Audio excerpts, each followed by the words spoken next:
this VPF 2022 the way it should, with a killer performance by Nikki Rowe High School. You guys down for that? Without further ado, here they are, live, in person, and I think they're going to open up with a solo. Am I correct? Yes. Here we go. Jake Adame for us from Nikki Rowe High School.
Thank you very much, Jake.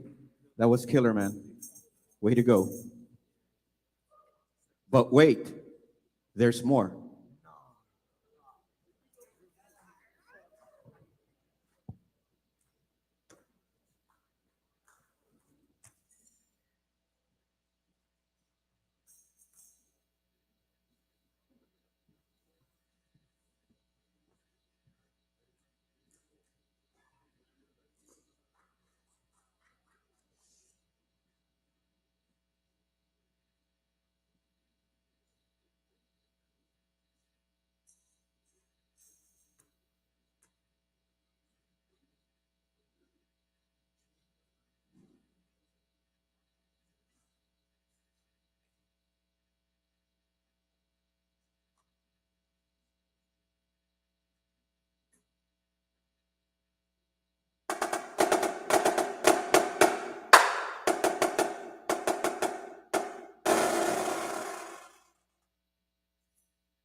Beautiful, beautiful, beautiful. Awesome.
Oh, way to go.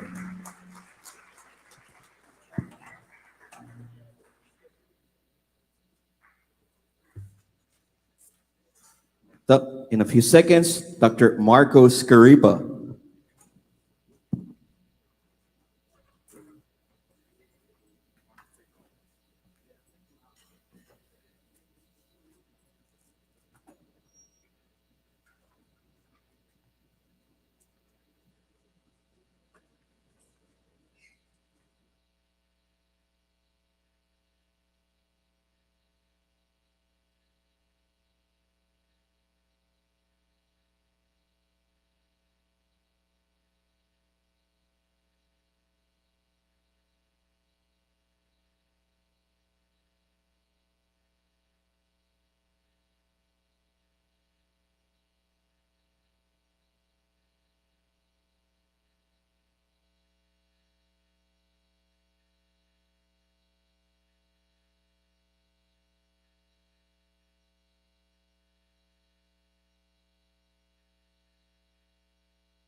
Awesome, awesome, awesome.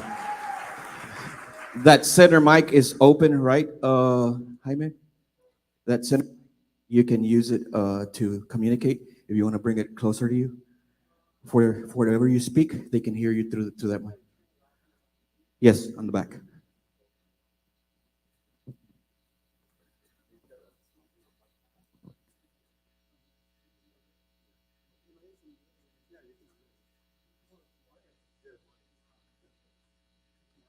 There's a switch on the back. You can click on and off.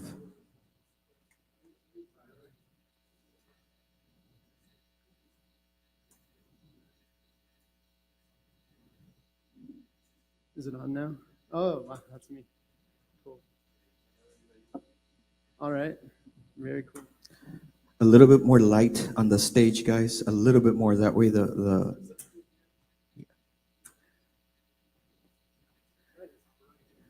angle it down a little bit. That way it's not in his face.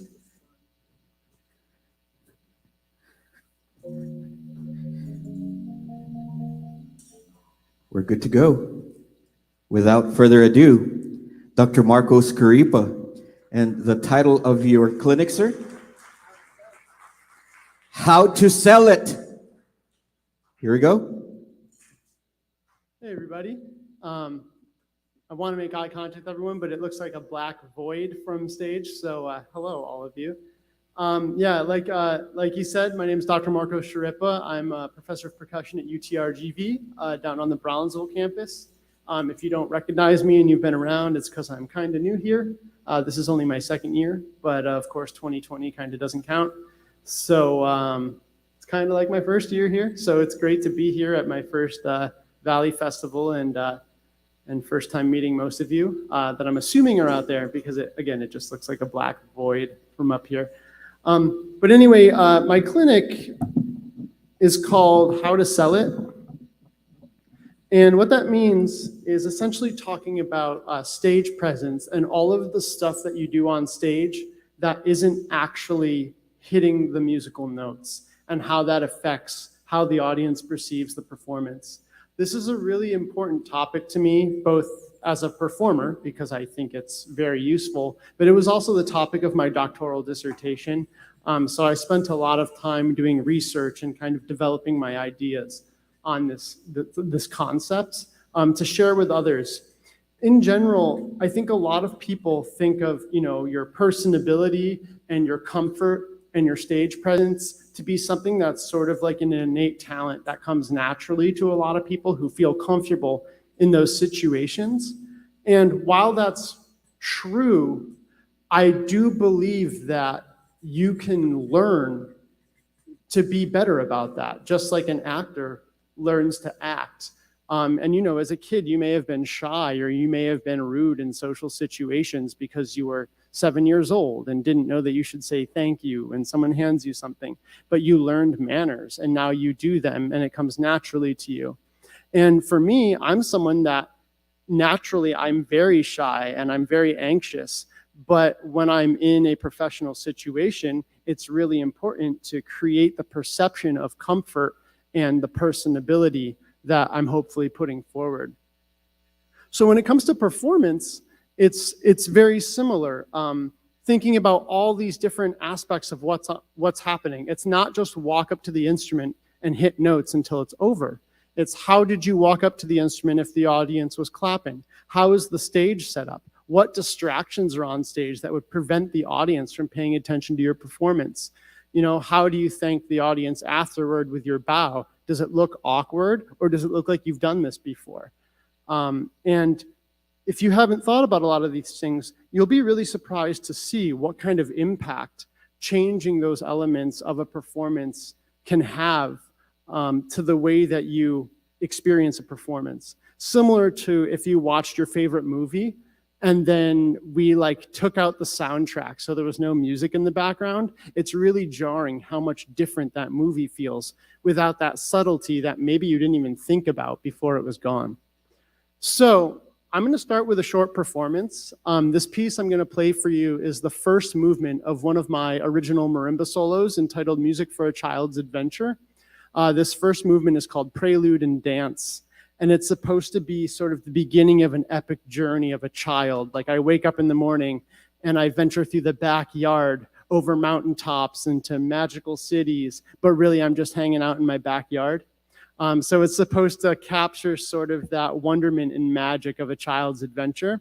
And this is the first of 3 movements called Prelude and Dance. During the performance, I want you to take a look and see if you can identify some of the physical and visual things that I'm doing to make it a coherent performance. How am I spending the silences when I'm not hitting notes? What are my hands doing in preparation to play notes other than just lifting and hitting and things of that nature? So I hope you enjoy this first movement of Music for a Child's Adventure.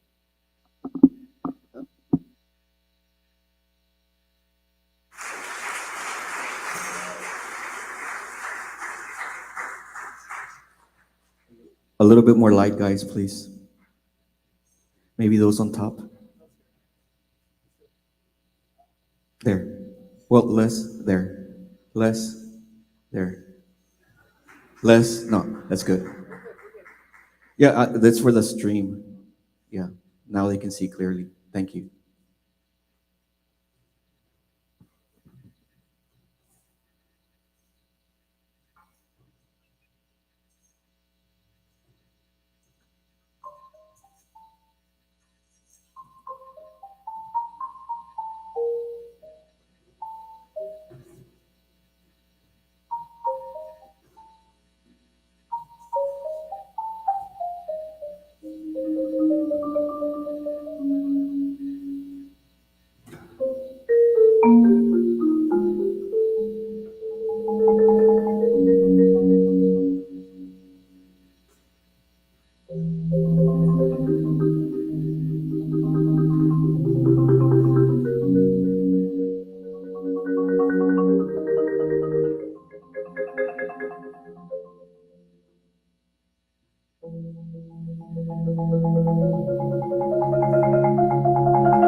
Thank you. So again, that was the first movement of 3 of Music for a Child's Adventure. Shameless plug, but if you'd like to hear the rest of it, I have a YouTube channel. It's just Marco Sharippa.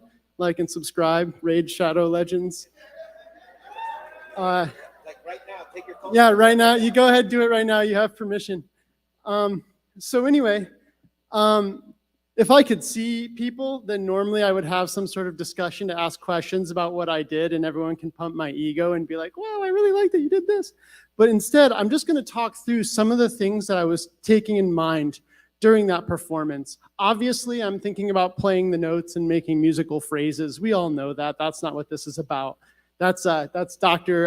Komjenovich's clinic later. She'll talk about music and making phrases. I don't do any of that. But first thing I'm thinking about is the concert space. Obviously, today I don't have a whole lot of control over how the stage looks. Right? I just walked in and did my thing. But thinking about how the stage looks. If you're on stage at your school, is there an open door in the back corner that doesn't need to be open? Do you have chairs or people's personal items sitting on stage in view of the audience that aren't contributing to the performance? Take those things away. Have it set up. Think about like if you were a realtor setting up a house for people to look at because you're trying to sell a house. How would you set up that house? That's how you need to set up the stage to get ready for a performance. The one thing that I really had control over just now was the placement of the marimba and what I'm doing here. Notice how my little station where I'm speaking is not in the same kind of line of sight as the marimba. So this setup won't take away from the performance that I just gave. I tried to keep this music stand as low as possible such that not to make a barrier between you and me, because making a barrier between you and the audience is a negative. And the same goes for playing. Obviously, I played from memory just now. I like to play from memory. It's comfortable for me. But if you want to use music, that's another thing to think of. Check this out.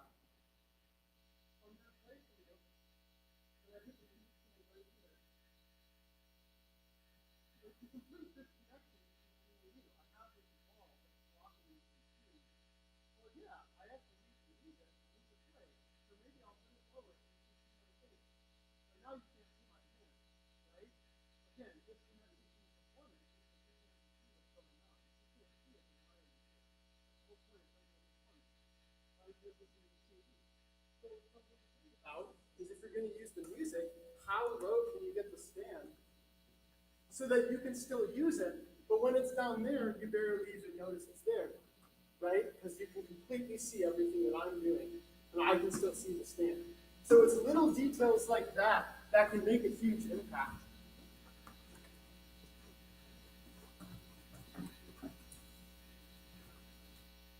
Another thing you might notice is that the marimba is turned slightly. It's not facing you straight on. It's actually at a slight angle.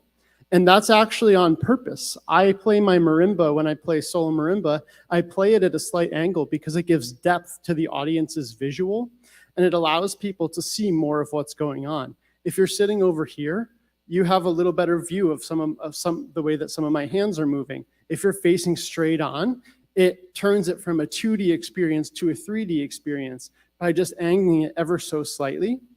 And you can choose how to angle it based on which octave of the marimba you want to accentuate. If you have a lot of huge bass notes and there's going to be like a cool run, you can put the bass side a little bit closer to the audience to just give that little extra bit of impact in your performance, other than your just straight, plain white toast, straight on view. Just another thing to think about. Thinking about what you look like, and I like to graze over this a little bit quicker because I'm not the fashion police. Look, solids on solids. But the bottom line is you're looking at me and I have this oh, I'm a cool, I'm messy, I'm an academic, but look how chill I am, right? And so you're looking at me, but here's the thing, is it's very clear that the way I look right now is 100% on purpose. I chose these clothes. This is a shirt I use for performances because it has no collar. It's more comfortable for me. It looks good. It fits me well, right? It looks like I bought these clothes to fit me right now today. So finding that combination of comfort, but then stuff that looks good on you. And I know not everyone has money to buy a million pairs of clothes, but it's really important, even if you're not someone who cares about what you wear, to find something that looks like you tried. Just like you don't show up to a job interview wearing a t-shirt and shorts. If you're trying to be an accountant, you wear a suit, You want to look good in whatever it is that you're wearing, or at least look intentional in whatever it is you're wearing. The same goes with the way you keep your facial hair. Show the audience that whatever you're doing, you did it on purpose. Because it's harder to take someone seriously when they aren't taking themselves seriously. And then talking about the actual stuff that happens during the performance itself.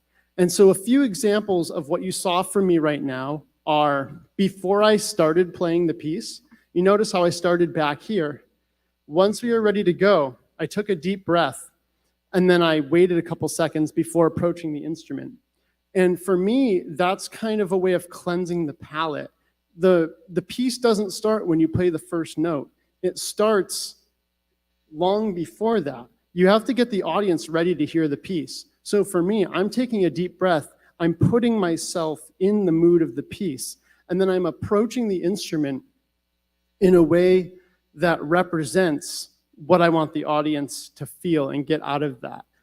And I don't think that everything needs to be some deep artistic statement, but you don't want anyone to be surprised by a piece starting or ending.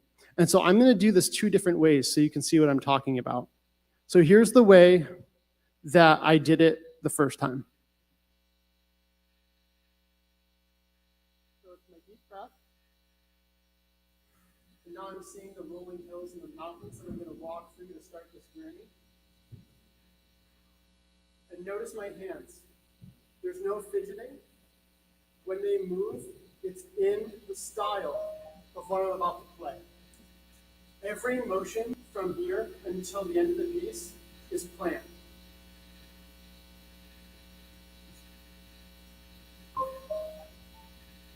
But another option, and what you see a lot is, and I do this sometimes in the practice room, is I don't care. I'm not in front of an audience, whatever. So okay, I'm gonna play this piece for you now. I hope you like it.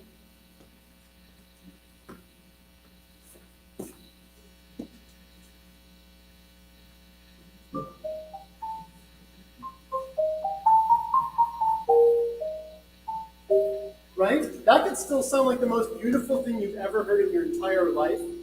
But one of the, because I mean, I'm pretty sure everyone in here, or at least plenty of people in here, have started something like that before, whether it was just in a practice room. I know I have. But the thing is you could play the most beautiful thing. It could be the exact same audio over a different video. And an audience, especially an audience of someone who doesn't play your instrument, or an audience of someone who isn't a trained musician, will probably like the one that's more aesthetically pleasing better, like 10 times out of 10. And there's plenty of scientific studies that show this sort of thing that I'm not gonna bore you with right now, but that's a lot of what my research has been. And it's really, really important to think about that. And so the way that you can work on things like that is literally by filming yourself, watching the video of yourself playing, and thinking about what here can look better, what here doesn't look like it was planned, or what was on purpose.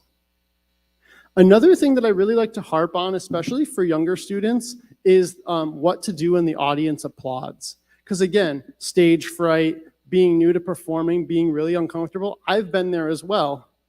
But I think a lot of people in here, especially those of you that are high school students, have at least been in marching band before.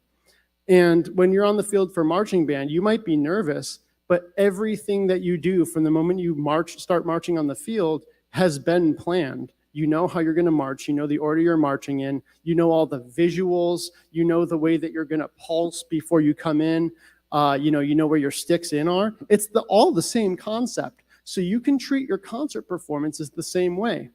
So I'm gonna walk onto stage for you like it's the beginning of a performance. So audience, don't clap, but audience is clapping.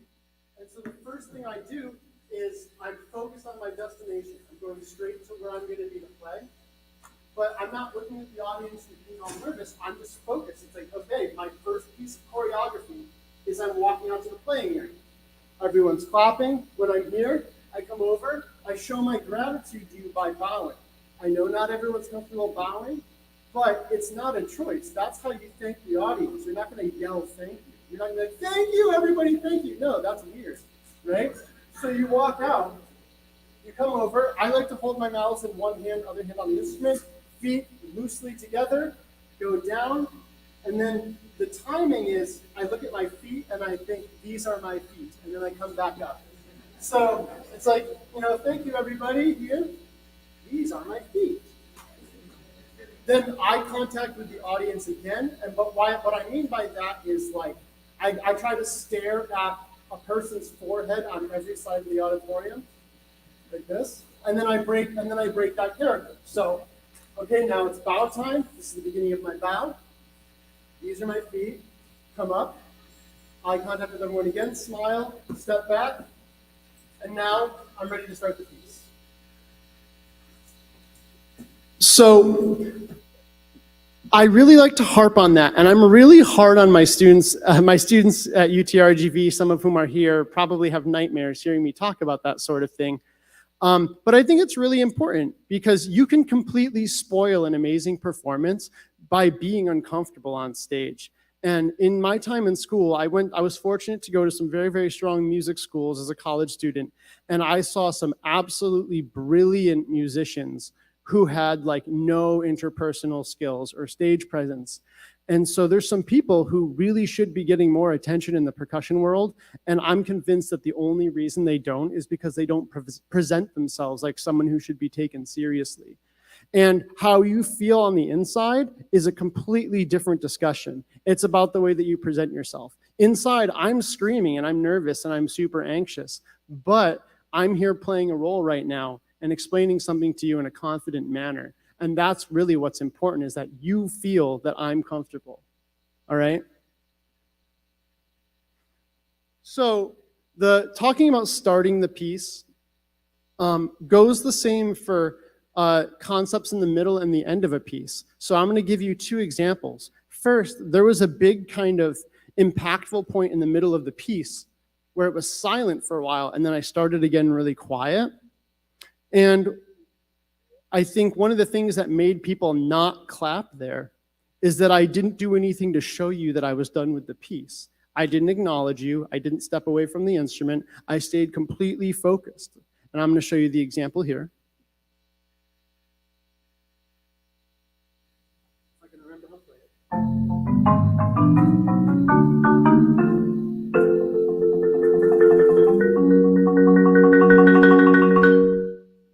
But you didn't clap because I never stopped moving.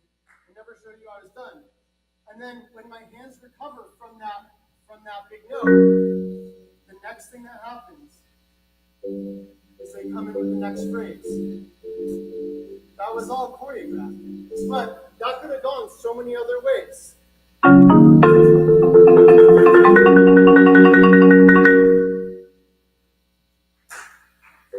It's awkward, right? Am I done? What happened? That was an F sharp. This isn't an F sharp, right?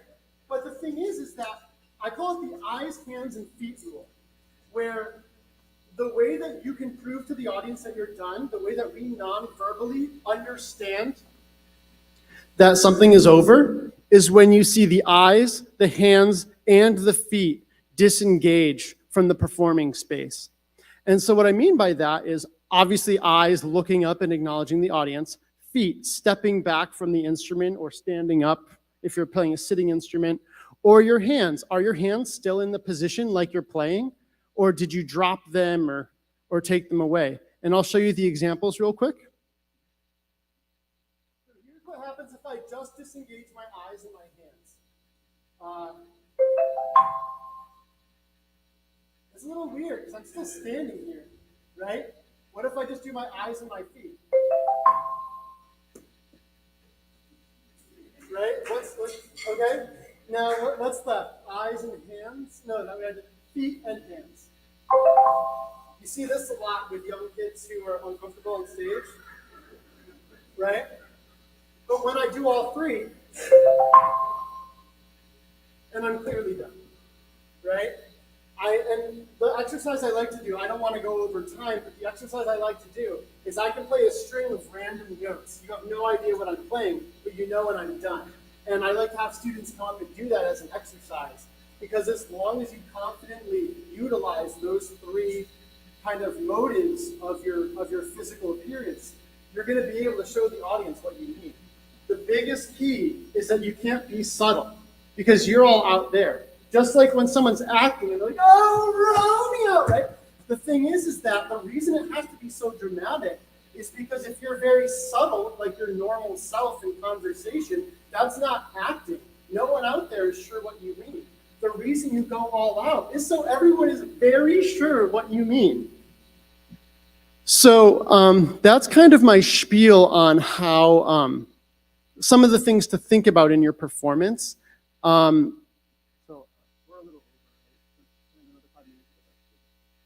Cool. So I just want to go over a couple little extra things with you, because I know we have some teachers in this room as well and some future teachers. And so I also like to discuss how to implement these ideas into pedagogy, how to include this kind of stuff in your teaching. And if you're a student, some things to think about in your lessons. Again, giving nightmares to the UTRGV students here. But the things that you can do to help you not only sort of implement these ideas a little more into your playing, but to solidify them and make them part of who you are. The first is to perform in the practice room. If you're practicing your solo for like state solo and ensemble, and you're playing it all alone, take it seriously. I'm gonna run this piece as if I'm playing it in front of an audience or in front of a judge, like I'm going to do on that day. The first time you do that shouldn't be on that day. When literally I was practicing last night, I'm gonna give a recital on August 30th and August 31st at UTRGV, like a faculty recital, a solo recital, so I'm preparing for it right now. But in my apartment, on my marimba with my crazy silent mallets, I'm playing that like I'm in front of an audience of 400 people. I'm walking up to the instrument the same way I would. I'm finishing things the same way that I would, because why would I practice something different than what I'm gonna do on stage? Building those good on-stage habits, making sure that you practice your bow. Yeah, it feels weird to practice a bow, but if no one sees you, it's not weird. Everyone has their private thoughts. That would be weird if someone else found out. You can just, when you're on your own, do whatever you need to do to get better. Perform as often as possible. So many people are shy, like, oh, it's so bad, I don't want to play it for you. Well, the way that you get it better is by playing for other people. Pull your friends in, each play your solo for each other and give each other feedback. You have to develop the ability to be able to accept the comments from other people and understand that, like, everything worth being good at is worth being bad at and getting better, right? Instilling those effective techniques early on. When I had a student that was in 6th grade back when I was in grad school, and he was playing a snare drum solo for like the music store's little recital. And you know what we were working on? How to walk out and bow and walk off stage. Because he's going to play snare drum. It's going to be fine. We do the same solo every week. So we're going to work on how are we presenting it. And you know what? This 11-year-old looked like a freaking pro because we worked on that. And it was so much more impressive because he looked like he knew what he was doing and then also knew what he was doing. But that's not even what we care about today.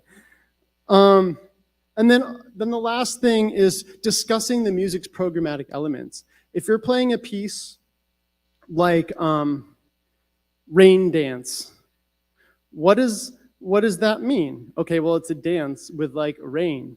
But yeah, but like, what does that mean? What is a rain dance? How are you going to bring that feeling or that concept into the way that you play the piece? What is your demeanor going to be? Is a rain dance like this? Or is a rain dance something that's more stern and serious? What's your facial expression going to be? That stuff takes like 5 seconds to make a decision on and change, but that 5 seconds means so much more focus and attention and interest from your audience. So start that day one, and that's how you practice it. If you're gonna have like a more stern look during a phrase, every time you rep that phrase with a metronome, you should have that stern look on your face. Does it get tiring? Maybe a little bit, but does it make you way better? Yes, and it's not hard.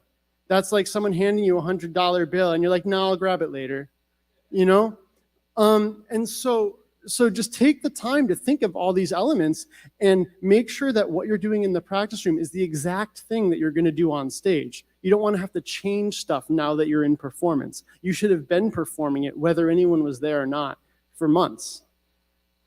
If any of you are seeing the handout that I have some additional reading on there. If not, I can talk to you all later, but there's a few books that talk about topics like this, most notably Karen Hagberg's Stage Presence from Head to Toe and Joe Navarro's What Every Body is Saying. And they're really great books talking about a lot of these physical concepts that relate to music performance that I think could be a really interesting read for pretty much anybody in here. So anyway, that's my time. I don't want to go too over, but thank you all so much for listening. I really appreciate it.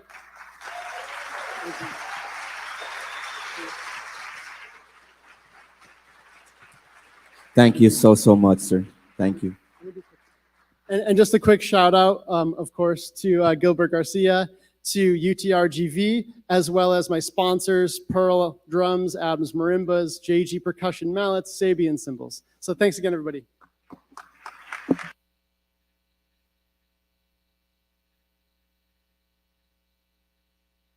Thank you so much, Dr. Marcos Caripa. And that is what you get if you attend UTRGV, right, sir? Yeah. So something to think about. We're going to get situated real quick, and we're going to have Vela Middle School. Get ready to be rocked. You're mind blown, guys. These guys are on fire, okay?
Check, check, check, check. Oh, there it is. Thought I lost my voice for a little bit. Found it. No voice. Good morning. Wow, this is a little scary. I can't see people out there. Are everybody having a good time? Yeah. We have a lot of middle schoolers, high schoolers. All right, really cool, really cool. My name is Mr. Jimmy Cantu, and I'm a percussion instructor / band director from Brownsville Vela Middle School. And I believe, what was my title, Mr. Garcia? What was my title of my... How to develop a successful middle school percussion program. How to develop a successful middle school program. Well, obviously, at the time I have, it would take a while. It'd be the whole show, because it takes a while to talk about, where we start, where we begin, and where we want to be by the time they're moving on to high school. But I can tell you that we have something coming up. Is that right, Mr. Garcia? We have something coming up. I think June 11th, guys. I hadn't received anything out. That way, you would be the first people to know. June 11th, write it down. All virtual VPF event. And we're going to have a lot of world-class educators, professors, artists. And me. And me. Most importantly, Mr. Jimmy Cantu. No. I mean, because you're saying, these famous educators and me having a good time. You guys are welcome to laugh and stuff. Usually drummers crack jokes all the time, so you don't have to be so serious out there. All right, there you go. All right, how do you build a successful middle school program? Well, I've been doing this for 20 years, 16 of which have been spent in the middle school realm. Let me tell you one thing, and of course, obviously, I'm mainly talking to my colleagues out there. The one thing that I found is that kids don't care how much you know till they know how much you care. And so kind of chew on that a little bit, think about what that means. Yes, we're all about percussion.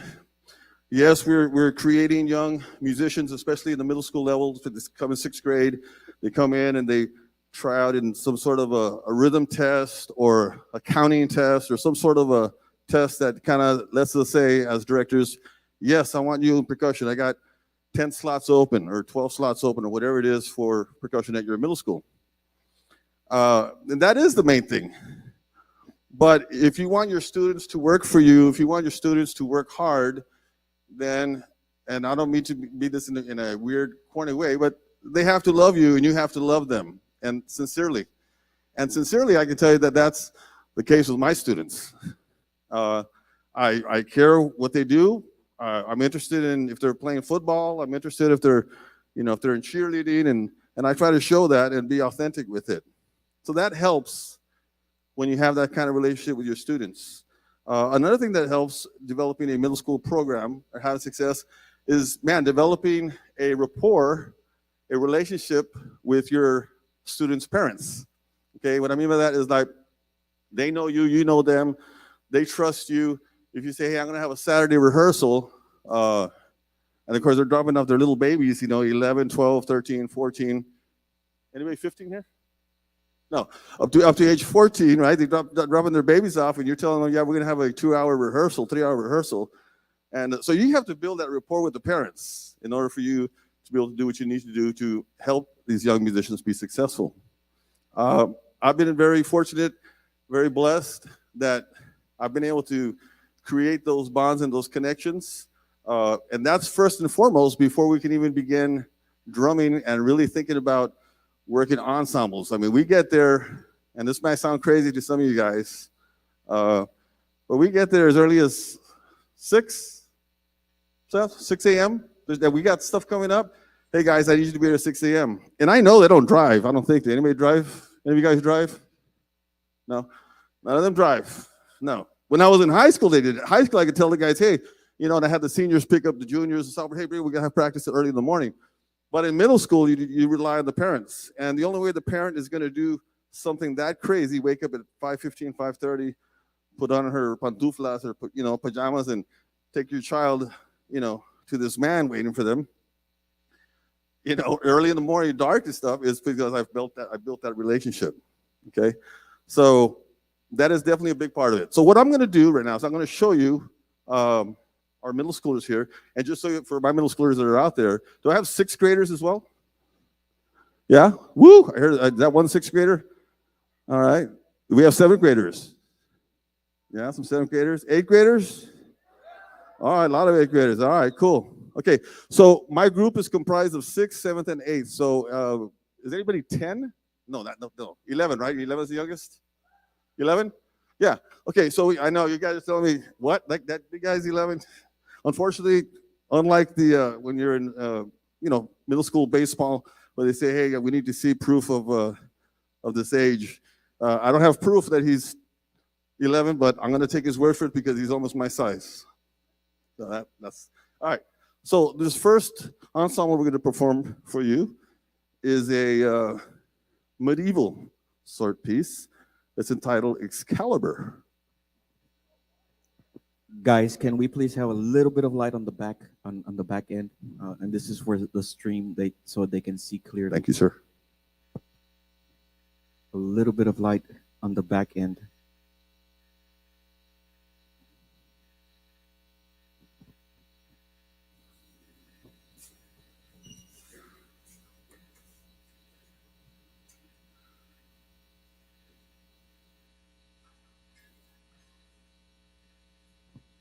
Thank you.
they're gonna do a quick change for a setup. In the meanwhile, guys, I'd like to mention some of our sponsors. Yes, we've grown a little bit, guys, to the point that we have sponsors. Jim Melhart, Melhart's Music, guys. This Melhart's Music has been supporting the event for 34 years. That's how long this event has been going on. TMF, Texas Music Festivals. They're selling. They both these vendors are out in the front lobby selling sticks, pads, swag. They got the official VPF 2022 shirt, guys. It is smoking. You need to go and check it out. La Copa Hotel. La Copa Hotel has been helping us house the artists for a good while, and this year they decided to even sponsor us to help out with the event. Dr. Steve Fertig, eye doctor. America's Choice Fundraisers, one of the best fundraising companies you can ever help your program raise funds, and Jitters Coffee Shop from Mission, Texas. Without further ado, here we go. All right, so back to the informative portion of the show. Do you guys like that Excalibur? Yeah, that's a Chris Brooks ensemble. Man, I guess I'm old school. I know there's like Tap Space and all these new ones coming out, but I still like roll-off percussion. I still dig roll-off percussion and stuff. So that was one by Chris Brooks, and I believe the second one I'm doing after this next thing I'm going to show you is also a Chris Brooks tune. All right, so continue on with. Let me look at the time. See how much time we got. I'm doing good, sir. Doing good. Okay, how to make a middle school successful. So you may have heard this one in the past also. Time on task. Time on task. And that means the time you spend doing it. And I know we don't get paid half as much as we should be getting paid as directors, you know, but most of us do it because we love it. We love it. We love percussion. I still can't believe after 20 years in education that I get a paycheck for doing something I love. And can you imagine you guys? And so at some point, you know, when I was in middle school, even when I was in high school, I never thought I was going to be a band director, percussion teacher. I love my percussion instructor, Mr. Paul Brazauskas, who's passed away now. But that's not what I was going to do. I was going to be a rock star. I was going to be a rock star. And I gigged around the valley for a while, you know. And in my own mind, for a little bit, I was a star. But so it's a lot of fun, and gigging is cool. All that is good and stuff. But it's just, man, you never know what you're going to do in life. You never know what you're going to do in life. But going back to saying it's time on task. It's be willing to go in at 6 a.m. It's coming in on Saturday in the morning, and you know, hats off to the guys I work for. I have actually my boss is out here, Mr. Sarmiento. He's actually taping for me. You know, I mean, sometimes as a percussion guy, it's kind of like, hey, load this up. Don't forget the U-Haul. Take this, pick this up. Okay, everybody's going home. Percussion. Continue putting your equipment away. You know, our job is endless as percussion teachers and students. But when you have colleagues and they support what you do, it certainly makes it a lot easier. So that's another thing that's a key. We've created a culture at Vela, and it's not just with the percussion; it's all the way around. And I'm blessed to be part of that team.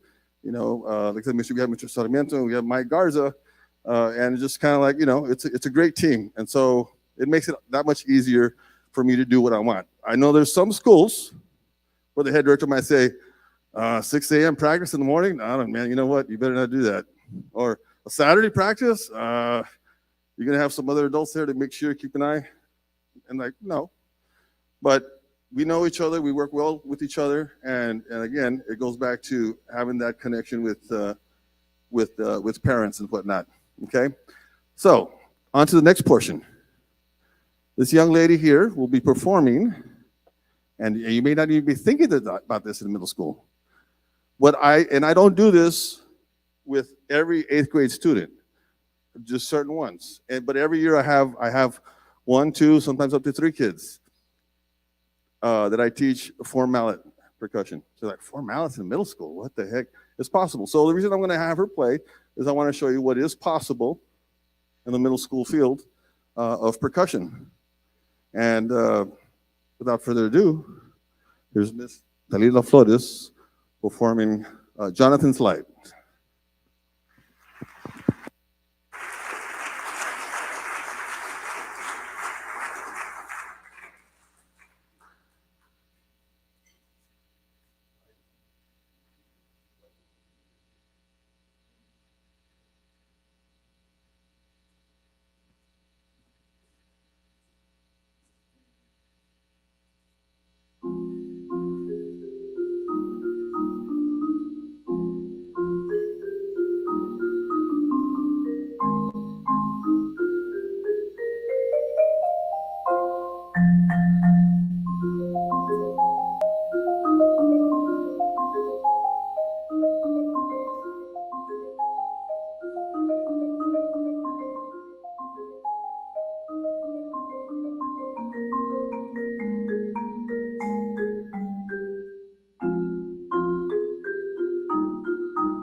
Wow.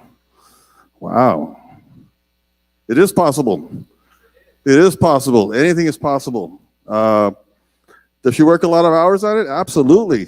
Absolutely. It's a lot of practice, a lot of time on task. And oh, by the way, go ahead, children. You can start getting ready for the next one. And is it a lot of me being after them? You know, which sometimes as a director, it can become a little bit of a pain. But yes, yeah. Hey, you practiced? Hey, you work on your mallets? Hey, did you work on this? I mean, you got to be on them. You got to be, because especially at this age, they're young and there's lots of other things to do, or video games to play. Sure, you got to play a lot of video games, and nowadays you got to do all these different types of things that middle school age and high school age now do, which takes up your time. And now in middle school, as though choir and dance wasn't enough, now we have theater in middle school. We have robotics in middle school. Man, you name it. We got so many things at our middle school. It's like, it's crazy. But we keep pushing forward. We keep pushing, and we keep expecting great things out of our students, and they keep delivering. You know, if you expect it, they're gonna deliver it. If you aim high, really high, and just miss it, awesome. If you aim right here, mid-grade, and they get it, all right, that's cool, but you know what I'm saying? It'll sound middle school. It doesn't all in middle school, but I know when I work with my students and stuff, I don't necessarily go for that. Oh, it's middle school, that's good enough. I want them to achieve. I want them to work even harder. Okay, even harder. And at my campus, and I don't know if you guys have been affected by by all these charter schools, but man, I tell you what, back in the day when we had, I want 1,200, almost 1,300 population at our Villa Middle School, we're down to pretty much half. We're at 640 something. And somehow or other, we still manage to make it work. Oh, we're doing a dance here. Okay, sure. All right. We didn't know Mr. Garcia could move like that. There he is. Is that the official rock and roll sign? Okay. Anyways, so we've enjoyed performing for you guys. I hope you guys will enjoy this next piece. This next piece is it's a piece entitled Mozambique, which, in case some of you don't know who Mozambique, it's a country in Africa. And so we thought it'd be really, really cool to kind of put on more of a presentation other than just performing it or playing it. We wanted to perform it. Those of you guys who do high school, if you do indoor drumline stuff, we always talk about selling it and doing that. So I figured I'd give my high school guy kind of a head start and try to get them to start thinking that way. Because we know even in high school, it's hard to get drummers to do things that they feel uncomfortable with, you know, whether it be dancing or wearing this or wearing that. It's like, oh, sir, they feel uncomfortable. But we also know that those are the things that when we see percussion groups perform, those are things that excite us. Like, man, that's cool. Did you see those guys? Did you see how they were dressed? Anyway, so very cool. This next piece is entitled Mozambique.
Wow. Wow. You guys were long overdue here, sir. I remember last time you guys came, it was in McAllen. This was quite a few years ago. And yes, and you brought them, but that time it was a drum line. It was an indoor drum line. Yes. Yes, Yep. Yep. yes. And we've done it periodically. So funny thing you say that. So here's the other one last thing as he finishes up with us here. And you know how you measure success and how you middle school success. I'd like to introduce my he was our student teacher this year, Mr. Guerrero, Jose Guerrero. Just graduated yesterday, percussion instructor. And 10 years ago, Mr. Garcia, he was in my percussion group. 10 years ago, he was here as a percussionist of mine. And now he's a band director, graduated yesterday. Very proud of that. I have 4 of them. Actually, I have another couple of them that are here tonight. So anyway, just want to say, congratulations, sir. Yeah, proud of you. You guys looking for percussion teachers? Anybody out there? Mr. Guerrero. Yes, sir. Thank you. I think It's long overdue, sir. And I'm so glad that you guys were able to accept the invitation. Post-COVID, this is actually, guys, this is the first clinic for all the artists. That's what they've been telling me. They haven't done a clinic, so you're getting to see them firsthand before anybody. And one of the reasons why I really wanted you here, sir, was because, again, post-COVID, and it has impacted the schools, high schools, middle schools. Our programs have suffered due to COVID. And the one thing that was in our mind planning this is it has to pack a punch.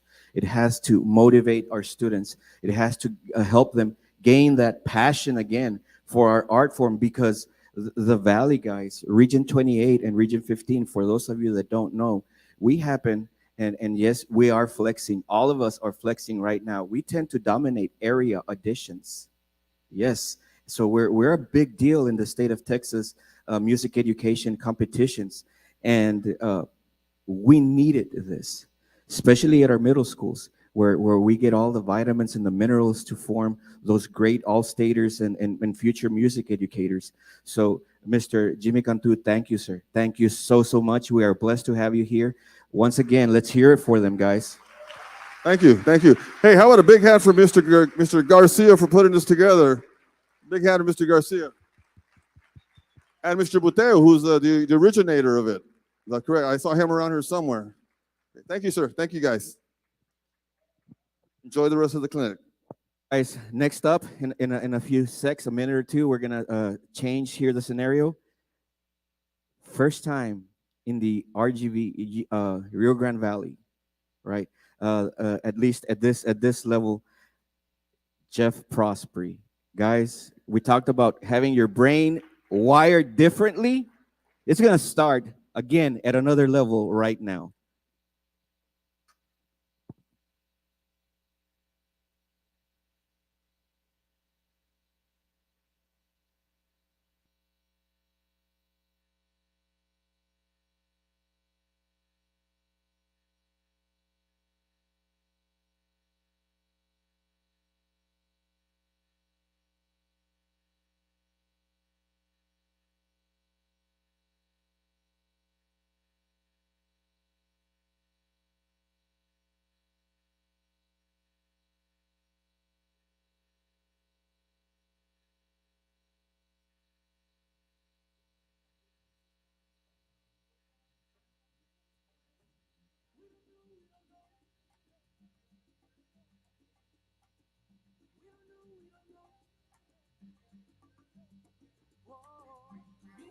Míranos, ya perdimos el control, no sé cómo ni cuándo.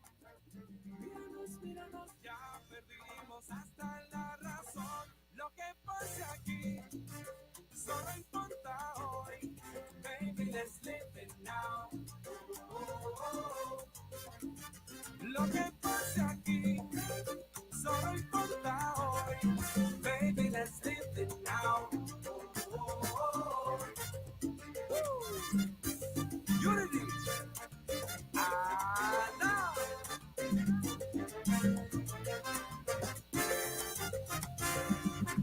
Quiero que los dos perdamos el control. Solo importa hoy, ya no habrá después. Quédate esta vez. We don't know. we don't know. Míranos, ya perdimos el control, no sé cómo ni cuándo. Míranos, ya perdimos hasta la razón. Lo que pasa aquí solo importa hoy. Baby, let's live it now. Hey, lo que pasa aquí solo importa hoy. Baby, let's live it now. Ay, dímelo Joe. Y lo que pase aquí se queda. Lo que pase aquí, ya sé lo que estás sintiendo, que por dentro estás queriendo que el fuego nos consuma los dos. Lo que pase aquí, si ya yo sé lo que estás pensando, por eso estoy esperando a que te decidas a comerme, mi amor. Lo que pase aquí, la vida es una y hay que gozarla. No le des más larga, que esta fiesta se prendió. Lo que pasa aquí, lo que pasa se queda conmigo. Aquí no quedan testigos, quédate, no te vayas, por favor. Ay, apriétame, Dani Zucker.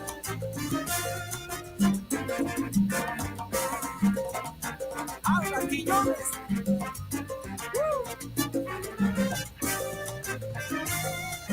¿Qué importa lo que digan? Solo importa hoy. ¿Qué importa lo que piensen? Sé que estamos solitos los dos. Solo importa hoy. Ya no pienses en mañana, que el presente está mejor. Solo importa hoy. Y escucha lo que te pide a gritos tu corazón. Solo importa hoy. Y tienes que darle rienda suelta a la pasión. Solo importa hoy. Solo cierra los ojos, que comience la función. Solo importa hoy. ¡Anda! ¡Ay! Que comience la función. Y lo que hicimos hasta hoy, que se quede aquí. Lo que acaba de pasar, que se quede entre los dos. Ya mañana ni me acuerdo. Si no me acuerdo, no pasó. Y no dejes para mañana. Lo que puedes hacer hoy, ya no lo pienses tanto. Lo que pase aquí solo importa hoy. Baby, let's live it now. Repítelo. Lo que pase aquí solo importa hoy. Baby, let's live it now. Oh, oh, oh.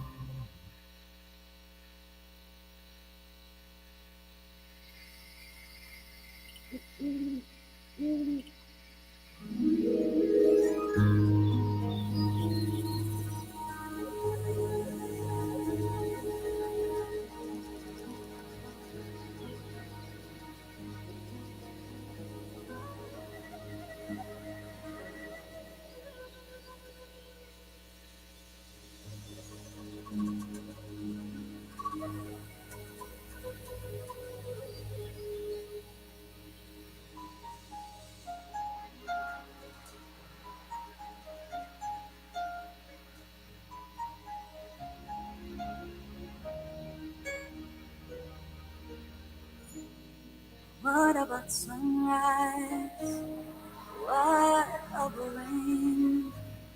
What about all the things that you say we were again? What about killing fields? Is there a time? What about all the things that you say was yours and mine? Did you ever stop to notice all the blood we've shed before? Did you ever stop to notice this grinder, this weeping shore?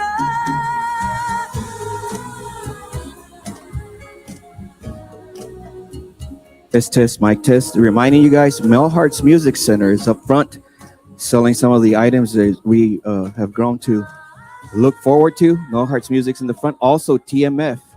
TMF is here selling some swag.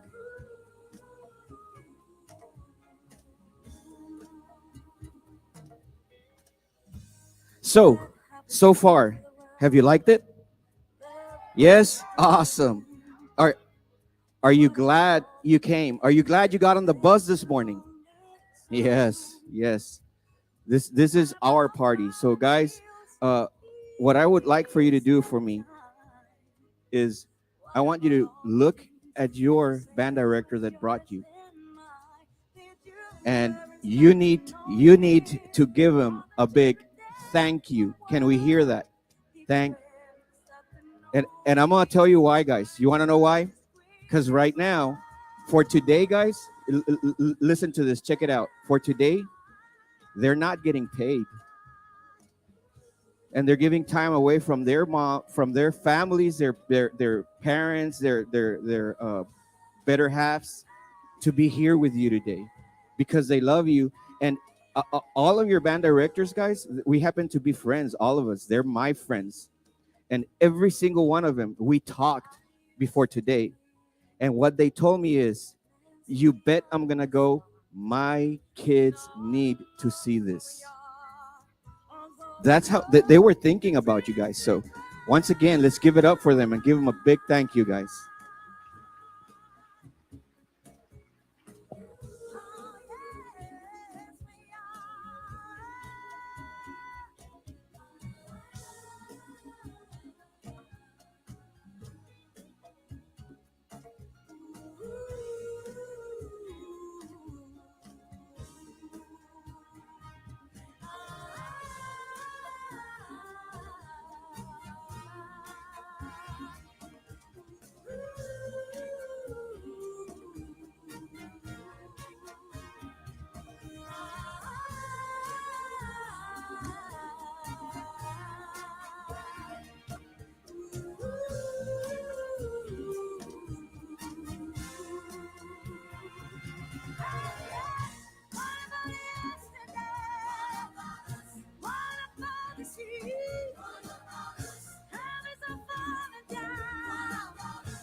Test. We're gonna need the to hook up the sound. Guys, one thing, have you enjoyed the sound? Doesn't it feel like you're in a concert, right? It sounds impeccable. Well, that's thanks to Melhart and Jaime Arroyo and this gentleman who I met today. What's your name, sir? Mac Cedillo. These guys take care of some of the biggest venues that happen here in the RGV. So let's hear it for them.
By any chance, does anybody have a dongle from USB Lightning to headphone? Lightning to headphone? Lightning to headphone. L- Yes. If we have a speaker that he can connect to Bluetooth, can we get some out to your audio? if we hook up out, can we go into your mixer? From the speaker out. Not from that one, from a bigger speaker, 1/4 inch.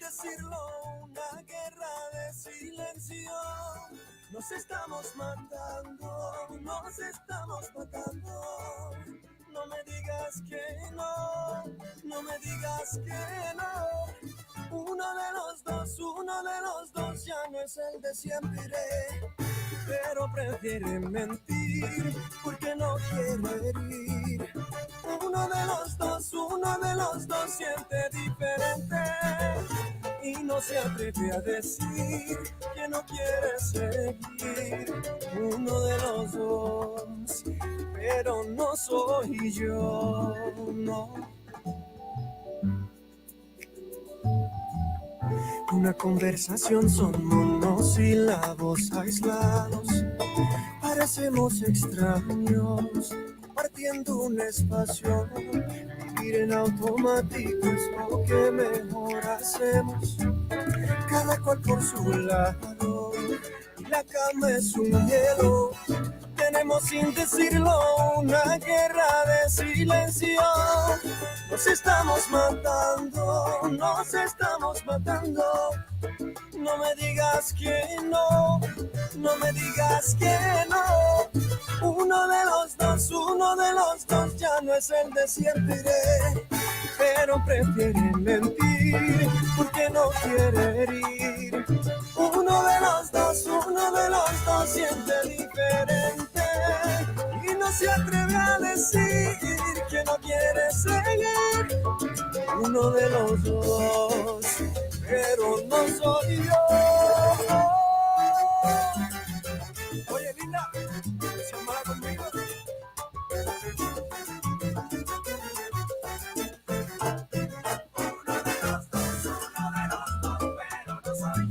¿Qué pasó con nuestro amor?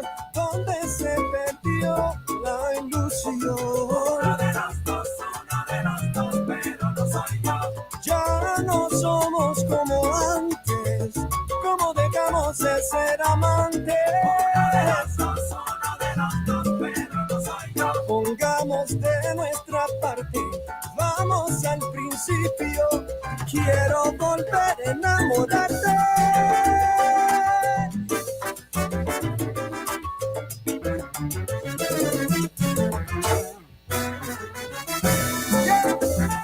Con Izuka, con Obi, ya tú sabes, y ahí viene, no me digas que no, no me digas que no, no me digas que no, en corazón, no me digas que no, ay por favor, no me digas que no, sales de amor, no me digas que no, abusadora, la vuelta loca, yo sigo loquito por tu boca preciosa.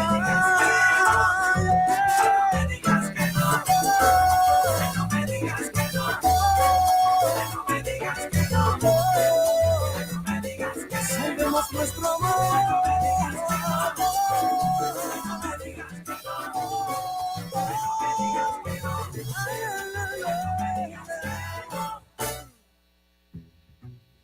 ¿Por qué no regresamos al lugar donde empezamos? Volvamos a intentarlo.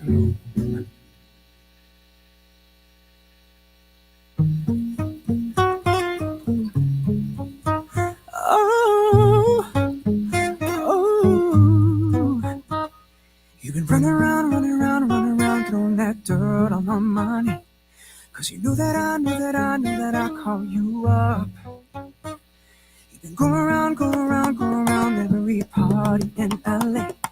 Cause you knew that I'd be your one.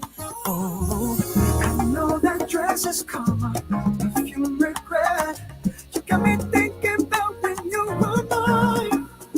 Oh, and now I'm all up on you. What you expect? But you're not coming home with me tonight. You just want attention. You don't want my heart. Maybe you just hate the thought of me with someone new. Yeah, you just want attention. I know from the start. You're just making sure I'm sending signal, Jaime. Are you getting it? No, for him. That's a monitor for him. I'm sending you signal already, Jaime.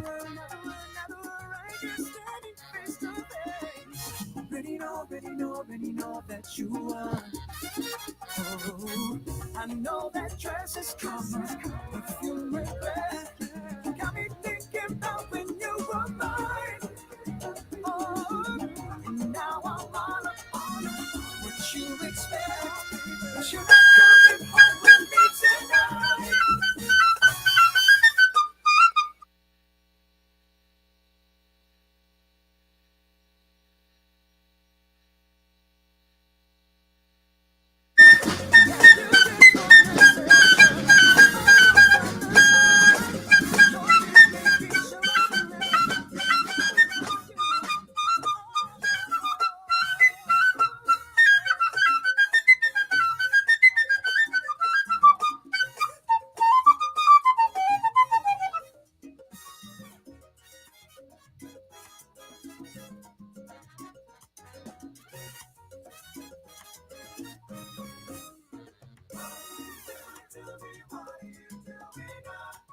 You just want attention.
Let's give him a big South Texas RGV welcome, guys. Jeff Prosperi.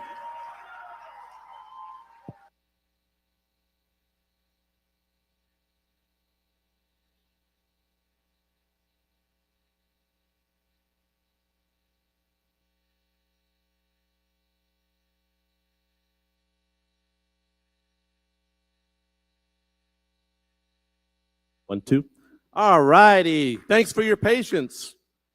My name is Jeff Prosperi, and I'm coming to you from West Point, New York, where I serve as the leader of the Hellcats at your Army's United States Military Academy.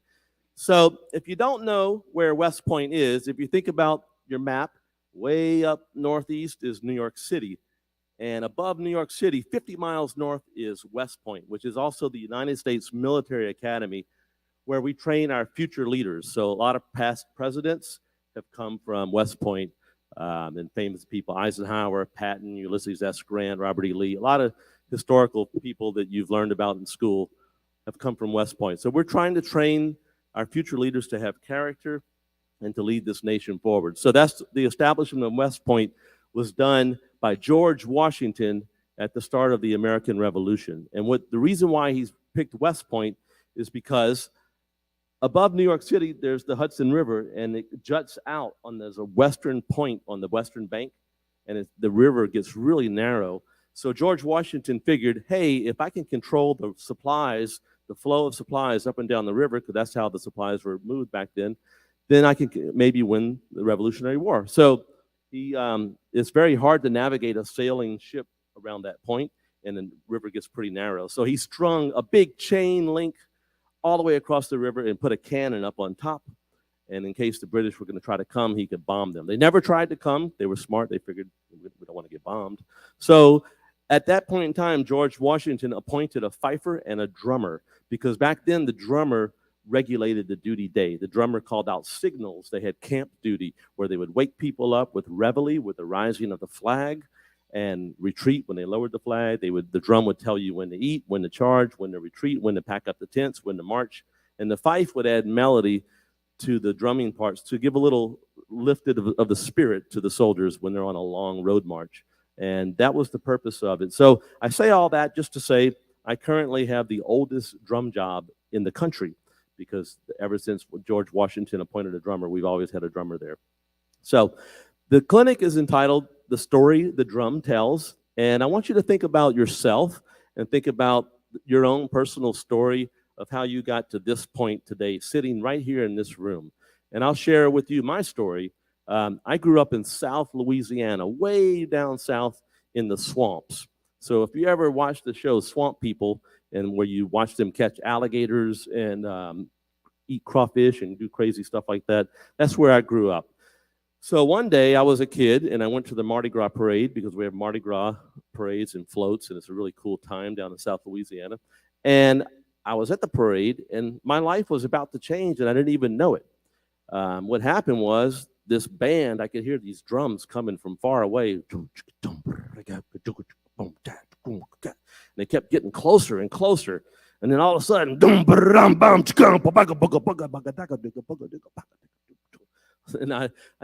it was amazing. I'm getting goosebumps right now thinking about it, because that experience had such an impact on me that I said, wow, I need to be in a Mardi Gras parade. I need to join a band and march with the drums. So that's what I did when the band director came around recruiting in 6th grade. I was like, yeah, sign me up. I want to be in a Mardi Gras parade. So that was the beginning of my journey. And there's many stories along the way, but here I am in Hidalgo, Texas with you fine folks. And I'm just going to share with you some things I've learned along the way. I've got way more information than I have time to talk. So if you have any questions, I can't really see you because the lights are pretty bright, but just yell out a question and maybe I can help you. But let's go back to West Point right now. I'm going to play for you what I play every morning at West Point when we wake up the Corps of Cadets. So what happens in the morning at West Point is the same thing that's been happening every single morning since George Washington established West Point. And it's called Reveille, which is the rising of the flag, and the assembly of the Corps. So what happens is in the morning, 6:30 in the morning, during the summer, during the training, it's like 5:30 in the morning. But anyway, 6:30 in the morning, I'm out there, and rain, snow, sunshine, it doesn't matter what the weather is, I'm out there, and I'm by the flagpole, and the bugles starts up, bum bum ba-da-dum, bum bum ba-da-dum, bum bum ba-da-dum, bum ba-da, and then cannon fires that wakes everyone up. It's really, really, really loud. I've got earplugs, of course. And then I begin the British Reveille, which is 3 camps. You may have heard of the drum solo, 3 camps. Well, that was really the British Reveille of raising their flag. But because the colonists in the American Revolution were of British descent, they adapted the same military procedures. So we still play 3 camps every morning. So I love and I hate 3 camps, because some mornings I have big old gloves on and it's snowing on me, and some days it's a beautiful day. So I play 3 camps. The Corps is waking up from their barracks and they hear a certain set list of tunes which lasts 7 minutes long. And these two are the same tunes that we've been playing since the Revolution through the Civil War and even today. And they're tunes such as 11 o'clock. Oh, is it? Okay. All right. So then we play the same tunes that we played since then. Tunes like the Austrian, the Hessian, the Dutch, the Scotch, the Quick Scotch. So I'm going to play this. It's going to take a little bit of time, 7 minutes, but I just want you to hear. I might cut us off for time if you see me give the cut off, but after you get the feeling, the impression. So here is the Assembly of the Corps as performed at West Point every morning since George Washington established West Point.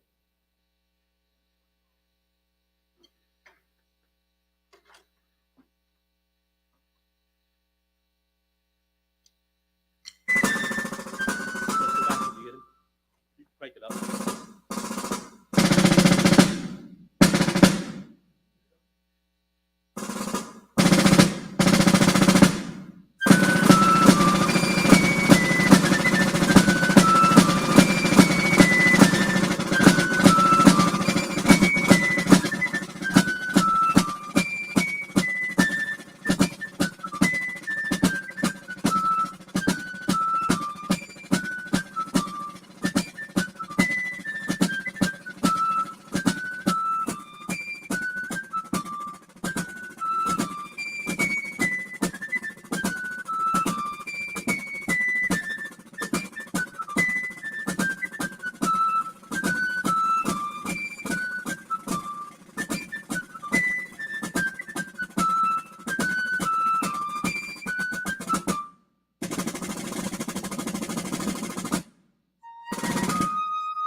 Mic test. Thank you very much. So I really appreciate that. Thank you. I don't want to play the whole thing because we're running a little bit low on time, but there are like 7 minutes worth of music. And what that does is the corps of cadets up in the barracks, they know the tunes. They know, oh man, we're on the third tune. I better hurry up and get dressed and get down there. Because we're kind of like the snooze on your alarm clock. Like some of them might go back to sleep and then they hear a certain tune. Then they know it's time to get up. So when I finish that tune, there's a bugle call called assembly of the corps. And then the corps assembles in their various units, and then they take accountability, like who's present, who's in the sick hall, and then the instructions of the day are given out by the leaders. And then we march them into the breakfast mess hall. They have breakfast. So we're kind of still regulating the duty day, and the definition of that is called field music. We are field musicians regulating the camp duty of the day. So you may have noticed that I played some rudiments. So the rudiments are the language, the vocabulary words of what we're doing. So I'm going to demonstrate a couple of rudiments that you would have learned as a young drummer boy back in the Revolutionary period. The first one you would have probably learned is the mama dada roll, which is the long roll. I'll demonstrate that for you. So it's important to get these rudiments perfect and clean so that you can put them together to create musical phrases, and in this case, drum signals to the corps. Here is the mama dada roll.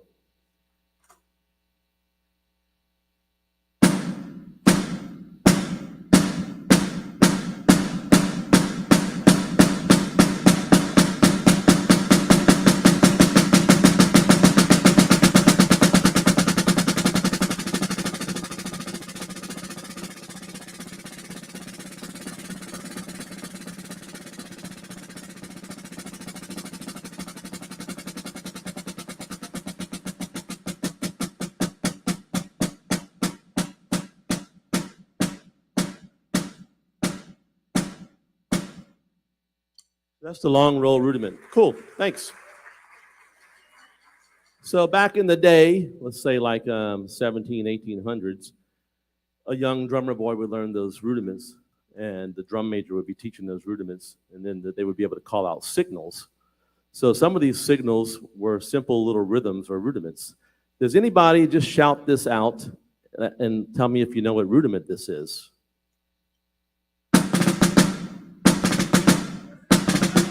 Do we have a taker? You are awesome. It is a lesson 25. So now here's the real question. Here's the real question. Why is it called a lesson 25? Because all of our other rudiments are onomatopoeias, which means they sound like what they are. So paradiddle, paradiddle. It sounds like the word. This does not sound like lesson 25. Kind of, but not really. Anybody know why it's a lesson 25? Okay, so here's the answer, real short. In the military drumming book that Strube published that was supposed to train the drummers, the way the book was set up, it was set up in lessons. So the first lesson was the mama dada roll, and then you went through all these different rudiments so you could eventually be a functional drummer in the Army. And the book just ended with lesson 25. That was the 25th lesson in the book. And there was no fancy name. Maybe he was tired and not creative that day and couldn't come up with a cool name, but it's called the lesson 25. And the reason why the drummers were using that is also called the preparative stroke. It was to send the signal to fire the cannon. So, and it was also, the original lesson 25 was like this. It starts with the rough, the drag right there. But more times than not, when we see it in music, we invert it. Okay, so I'm going to play a lesson 25 for you, and I'll take my orders from the general, and I'll play the lesson 25, and then the cannon's going to fire. Down cannon. That's how it works. So back in the day, we had simple little rhythms like that. One thing that I do when I practice my rudiments, and this is very important, this, if you walk away with anything, here's a little golden nugget. Learn your rudiments in 3 different ways. The ways that I like to learn the rudiments are open, close, open, which I demonstrated on the roll, which means take it slow, speed it up, and then slow it back down. That trains your muscles to make small incremental changes of pressure to condense the rhythm. The second way I like to learn a rudiment is figuring out what each hand does by itself. That's called hand-separate approach. So for example, let's say the flam tap. Here's a flam tap. I'm going to play it hands separate.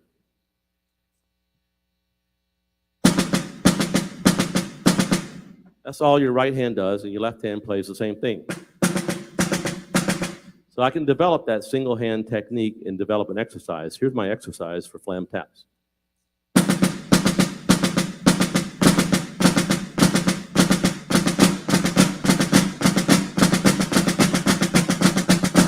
So I kept the right hand motion going, and then I added a grace note, and I added a backbeat, then I added the full flam tap. And then the third way I like to learn a rudiment is to put it into a check pattern. A check pattern is going to establish the motion that you want to have, and then you're going to insert the vocabulary. So here I'm going to play some eighth note flams, and then I'll insert the flam tap and keep my motion looking exactly the same.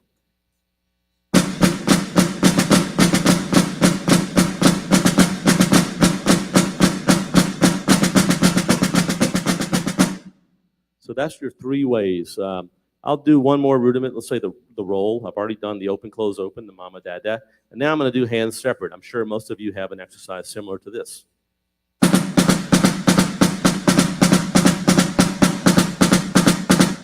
Where you're doing double beats. And then you can insert them into a check pattern like chicken and a roll, a very famous exercise. So I'm trying to keep everything perfectly the same in my motion and keep it monotone and not change when I add the roll.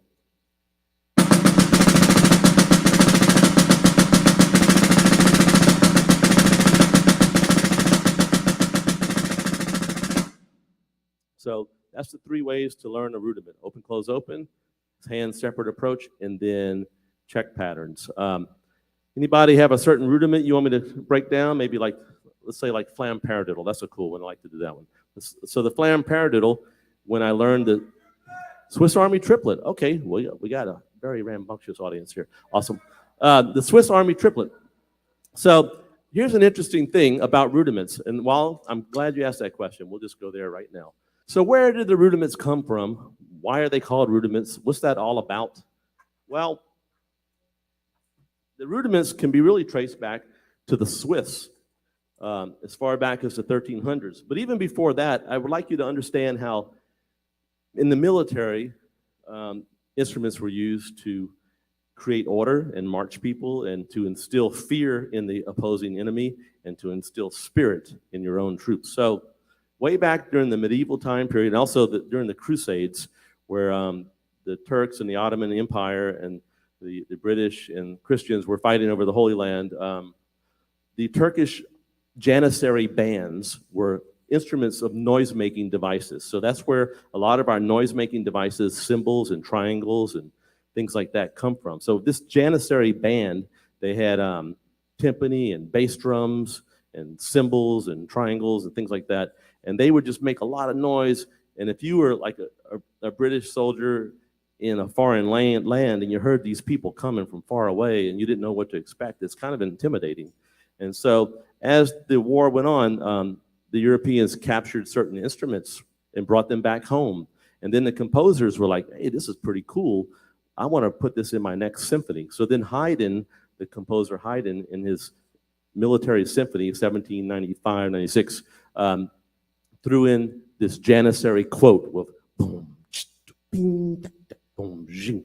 And then Beethoven used it later, right before you hear bum, bum, bum, bum, bum, bum, bum, bum, bum, in the Ninth Symphony. He sets that all up with a little Janissary band marching. So it's really the same kind of cool effect that I experienced as a kid in Thibodaux, Louisiana, in the swamps when I heard the Mardi Gras parade coming down the street. There's something exciting and a lot of anticipation about drums coming towards you, and then there's something that's going to happen. So that's what composers were using. And now today, here in Hidalgo, Texas, and around the world, we study how to play cymbals and tambourine and triangle and bass drum, and all that really started there. But I say all that to say the Swiss were actually developing rudiments and drumming signals during the medieval time period to march large groups of men with those long poles. So if you've ever been to medieval times and you've seen the knights on the horses with the long poles, well, they needed a way to fight that kind of stuff. So they got large groups of soldiers to march, and the drummer would call out certain beats, and that would tell them to maneuver a certain way. And then the British and the French took note of that. They were like, hey, that's pretty cool. That's genius. Can we employ some of you Swiss mercenary soldiers to come over and teach us how to do that? So then the British and the French were doing it. And then, of course, when the colonists came over to America, they were still using the same techniques. So that's how we got rudiments. But before I ever teach rudiments to someone, I teach the 5 basic stroke types. And here's what I'd like you to learn from 5 basic stroke types. There's a rebound stroke. There's a control stroke where you're controlling the height. I can control it at various heights. There's, of course, the taps. And then there's the upstrokes. And the 5th stroke type is the press stroke or buzz, where you can actually just press the stroke and get multiple strokes. Okay, so there are exercises you should be doing to develop that, such as rebound, control, tap, up.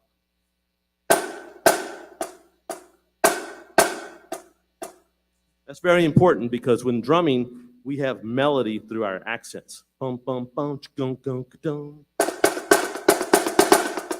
Now, if I want my underbeats to come up a little bit, I can do that. So that's why I call them control strokes versus downstrokes, because I control where I want the body to be. There's nothing wrong with calling it downstrokes. Some people call this a full stroke. Some people call it a rebound stroke. Some people call it a legato stroke. Some people call this control. Some people call this down. And then taps or taps, nothing really else you can call them. And then you got the upstrokes. And with my upstrokes, I think about upstrokes in 2 different ways.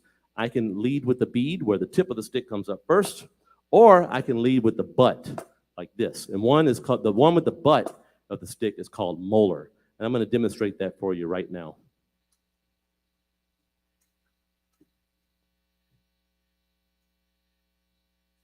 Here's the upstroke.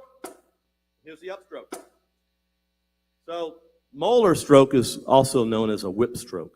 And it's a good stroke to use when you have a soft to a loud note, because while you're playing the soft note, you can already be prepping the whip to hit the loud note. So if you ever crack a whip and it makes that loud sound, it's actually popping and cracking through the sound barrier. So there's a certain velocity and speed you can get out of a whip stroke. I use them for fast singles with accents and inverted flam taps, or when I would just want to groove on a drum set and get a little bit of fluidity and weight. Okay, so here's, I'm going to do a speedo technique on singles.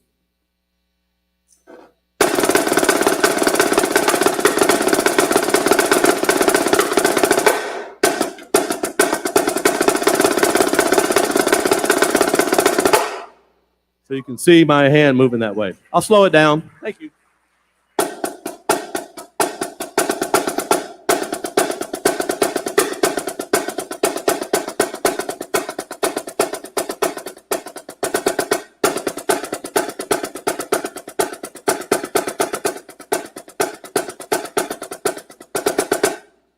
So while you're playing those notes, you can be prepping the whip.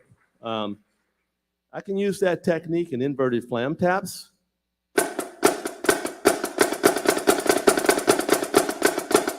Padded flaw-flaws. A little bit of that. So back to the Swiss question about the Swiss triplet. We got the Swisses with the rolls. There's several Swiss rudiments in the PAS 40. Does anybody know what they are? Kind of yell them out for me. Swiss rudiments that are in the PAS 40 rudimental list. That's not one of them. But anyway, they are the Swiss Army triplet, as someone said before, the padded flaw-flaw, the inverted flam tap, the flammed mill. We have other rudiments like cheeses, flam fives. We can get into that later. But I really wanted to highlight the padded flaw-flaw for you because it's a misunderstood rudiment. We said that rudiments were onomatopoeias. They sound like they are. But this kind of doesn't sound like patty flaw flaw. It sounds like flaw patty flaw flaw. And the reason why it's called the patty flaw flaw is the Swiss actually do not play the patty flaw flaw like that. They actually start on the lower note on the left hand, and they start on the E, 1, E and a 2, and it crescendos and leads and blossoms into the downbeat musically. It sounds like this, 1 E and a 2. So now the word seems to make sense. 1 patty flaw flaw. And that's a really cool rudiment to use. The right hand part of a patty flaw flaw is this.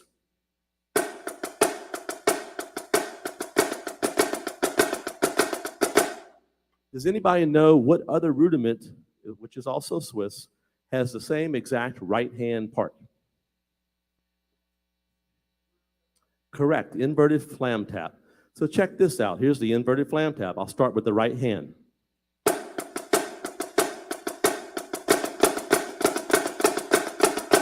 So if you know that, and you know that Patty Flaw Flaw has that, and you know that the samba on the drum set, the bell pattern, when the right hand on the ride cymbal goes ding, ding, ding, ding, now you can orchestrate that on the drum set and sound like you have pretty cool independent skills. And I'm going to play that for you right now. I'm going to play it on this ride cymbal, this beautiful Sabian ride cymbal and this beautiful pearl drum. And I'm going to play Patty Flaw Flaw invert, Patty Flaw Flaw invert, Patty Flaw Flaw, Patty Flaw Flaw, Patty Flaw Flaw invert. If I had a drum set, my bass drum would be go doom, ka-goom, ka-goom, and my hi-hat doom, ka-goom, ka-goom, and then you would want to dance, of course. So here's the samba. Patty Flaw Flaw invert, Patty Flaw Flaw invert, Patty Flaw Flaw, Patty Flaw Flaw, Patty Flaw Flaw invert.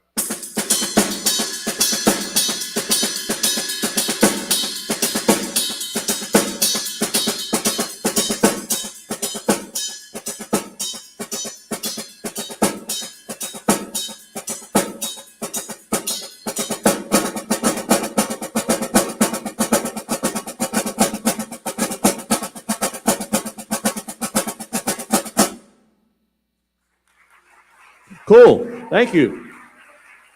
So the realization that flam rudiments in particular can sound really cool on the drum set opens up a whole world for you, especially if you enjoy playing drum set. I love playing drum set. It's probably what I do the most of in my life right now, is I play drum set all the time, practice.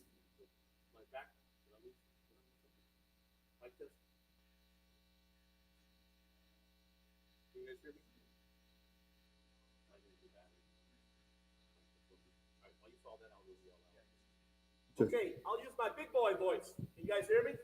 Like this. Okay, so the flam rudiments are really, really cool on drum set. I'm going to demonstrate a couple of them for you that sound really cool to me. One is the single flammed mill. The single flammed mill looks like this. Can you guys hear me? Cool. The single flammed mill.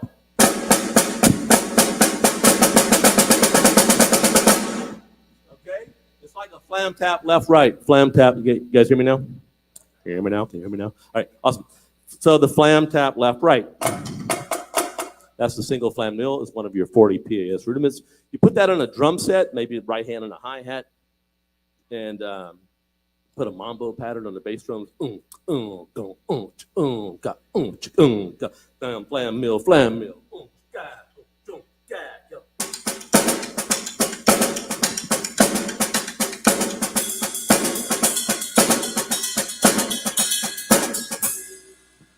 Imagine the bass drum going, you will want to dance. So another cool rudiment that I like to do on the drum set is, anybody ever hear of the double paradiddle? Double paradiddle, double, okay. Ironically, that double paradiddle plays the Naningo 12/8 beat. Doom, doom, chicka, baka, gat, doom, doom, chicka, baka, gat. Put the right hand on the bell and cymbal or on a cowbell. And it sounds like this, double paradiddle.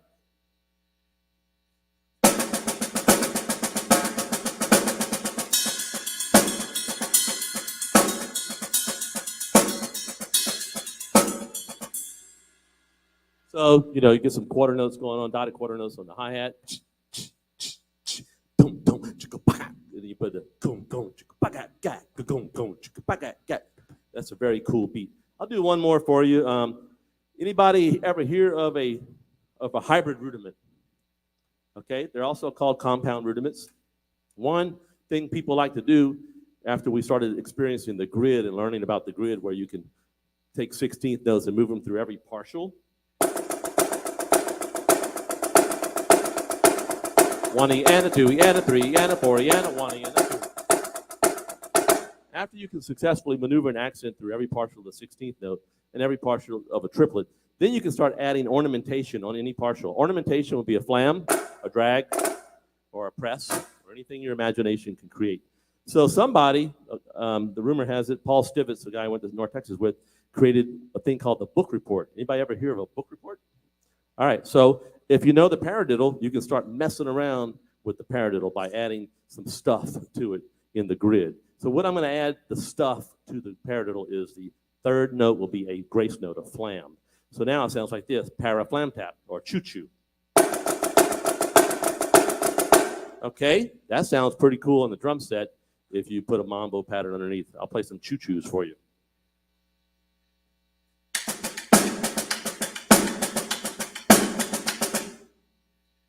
That's pretty cool too. Now you can go a little further and make a book report out of the choo-choo by placing a accented drag on the downbeat and a low end drag on the fourth note. So I'm going to play 4 paradiddles, I'm going to play 4 choo-choos, then I'll play 4 book reports so you can see the relationship. Notice the check pattern stays the same.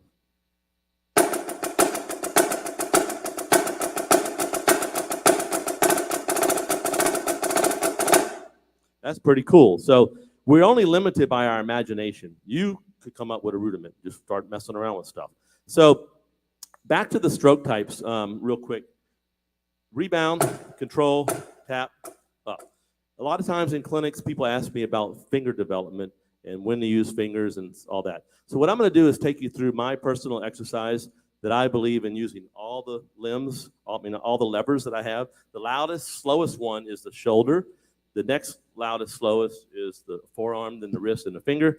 And I use all of those on a daily basis because I have to play outside and march 4,000 cadets at a time. So I'm really playing really loud like this. So I'm using all that. So here's my single stroke roll development exercise that I like to do.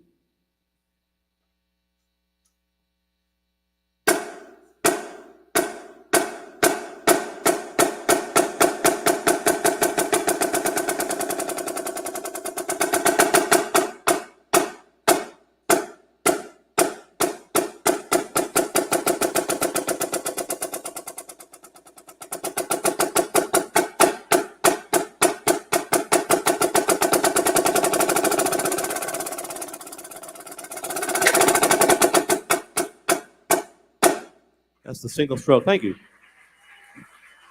So I appreciate that. Thank you. So with the modern Kevlar head, it bounces a lot. And while it's bouncing, you're basically just dribbling a basketball. Except I'm dribbling it with my thumb on the left hand. I could also dribble it with my index finger. I can go back between index finger and thumb. And with the right hand, I'm dribbling the basketball with the back fingers.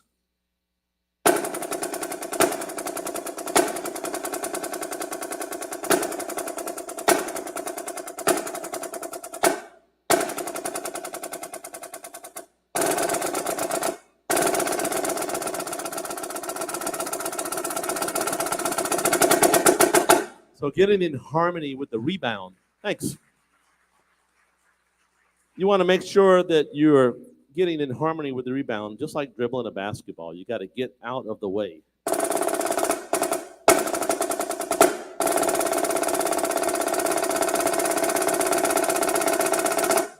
Try different heights.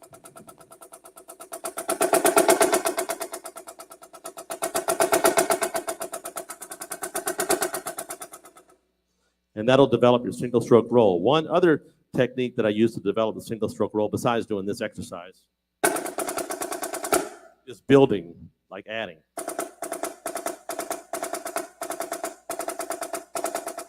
And then lastly, here's the really cool trick I'm going to share with you. I think you're going to dig this.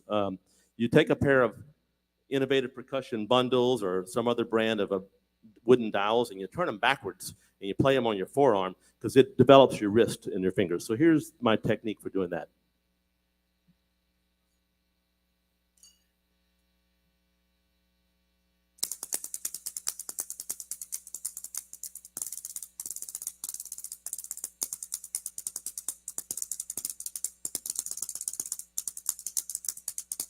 So that develops the right proportion of wrist to finger. Thanks. All right, let's hear some music. Enough blah, blah, blah about technique. So we do all this technique development so that we can create music. And we learn all these things so we can kind of forget them and just be able to play music. Forget them in the moment so that you're not thinking about control stroke, tap stroke, upstroke, paradiddle press. We're not thinking about any of that. We're just thinking about the musical phrase. So I'd like to perform for you a very famous drum solo that you would have heard back in the Civil War. It's called The Downfall of Paris. And when I was growing up, everyone was expected to learn this. And if you consider yourself an educated percussionist, this is a must know. If you do not know The Downfall of Paris, I would say you're not totally educated percussionist, or at least know about it. So I'm going to share with you a little knowledge about The Downfall of Paris. On the long road marches in the Civil War, the drums would be playing a cadence of some sort, and the soldiers would be marching, and then all of a sudden the fifes would pick up, and they would perform a tune that everybody would know, and everybody could kind of whistle to, and it would lift their spirits and make the drudgery of the long road march more bearable. So this is out of the Moeller book. I'll talk about Moeller in a moment, but Moeller had a book in 1925. Well, I'll talk about Moeller real quick. So I talked about the whip stroke a little while ago. A lot of people call it the Moeller stroke. And what Moeller did was he was in the Army during the Spanish-American War, and then in the early 1900s, he was a civilian, and he was a vaudeville drummer, playing in vaudeville pit orchestras, and he was with a touring group that would tour all over the country. He toured 15,000 miles around the country, and whenever he went to a new town, he would go to the veterans' retirement homes and talk to the old drummers that were drummer boys during the Civil War. So if you do the math, the Civil War was like mid-1865, 1864, around that era, and then you have these boys that are 12 or 13, 14, being the drummer boys, and then they're old men in the 1920s. So he would go to these retirement homes and talk to them about how they played, and they often talked about, how they held the stick way in the back with a finger, like you were fencing, because it gave you more leverage, and they would talk about how they would lead with the butt of the stick for more fluidity, and they could play longer, and the sticking choices they would use to develop a lot of weight into the motion. And I totally understand and get that now, because that's what I do for a living. I march large groups of people on the plain at West Point. So the soldiers can march by and learn how to do drill and ceremony and pass in reviews. So when the president of the United States comes, or the vice president, they can look really, really good. So I use those same stickings. So here's some of that technique. So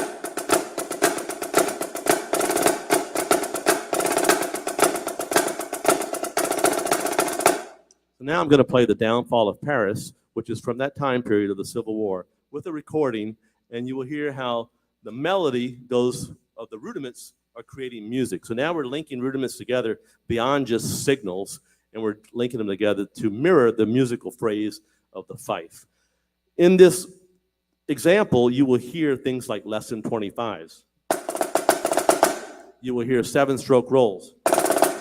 You will hear 15-stroke rolls, and we'll talk about that after the performance. I just wanted to read from you from Moeller's book, where he talks about the downfall of Paris and how important it is, or at least it was when he was writing this book and when I was growing up. I don't know if it's as important today to the youth, so I just want to pass this little torch to you, and you can do with it what you will, but this is what Moeller says about the downfall of Paris in his book.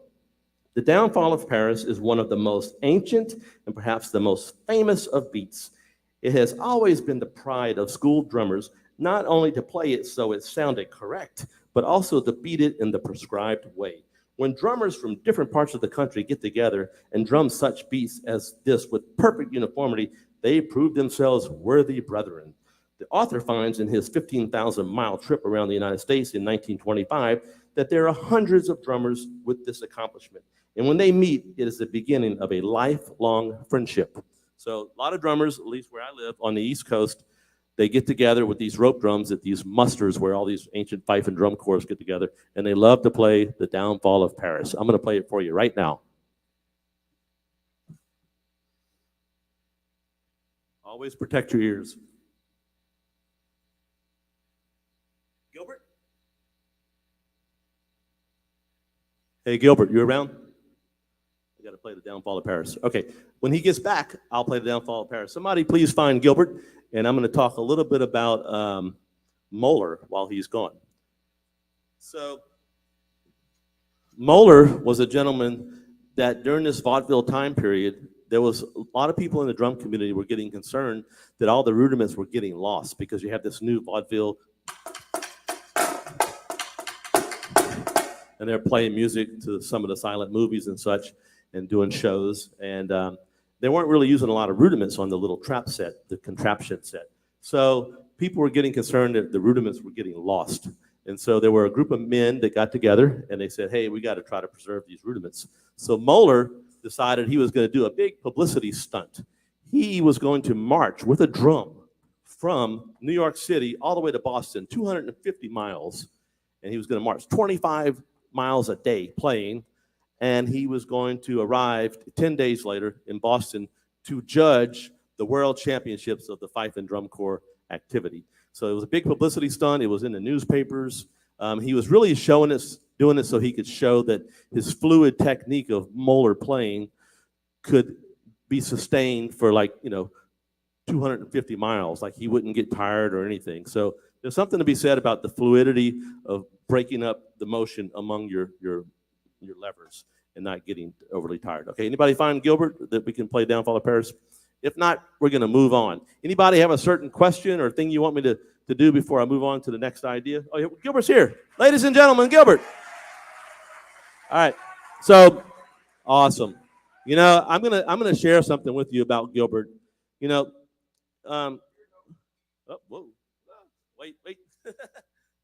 So I will just say this. In life, you come across people that inspire you, and sometimes you won't always remember what someone said to you, but you'll always remember how they made you feel and the impression that you got from them. And since I've met Gilbert, like his motivation and inspiration and passion for percussion has lit a fire in me that was kind of dead. So thank you for that. Wow, thank you. Thank you so much, sir. Downfall of Paris.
Thank you. That was the Downfall of Paris. So there's other beats that if you consider yourself an educated percussionist that you might want to know about. one of the most famous ones is Crazy Army. Let me tell you the story about Crazy Army. It's a very cool story. There was a guy named Ed Limley, and the year was 1934, and Ed had a son named Ken Limley. Ed was a crafty fellow in that he fashioned these practice pads that would fold down at the end of his bed. And so him and his son, Kenny, they would play on the practice pads.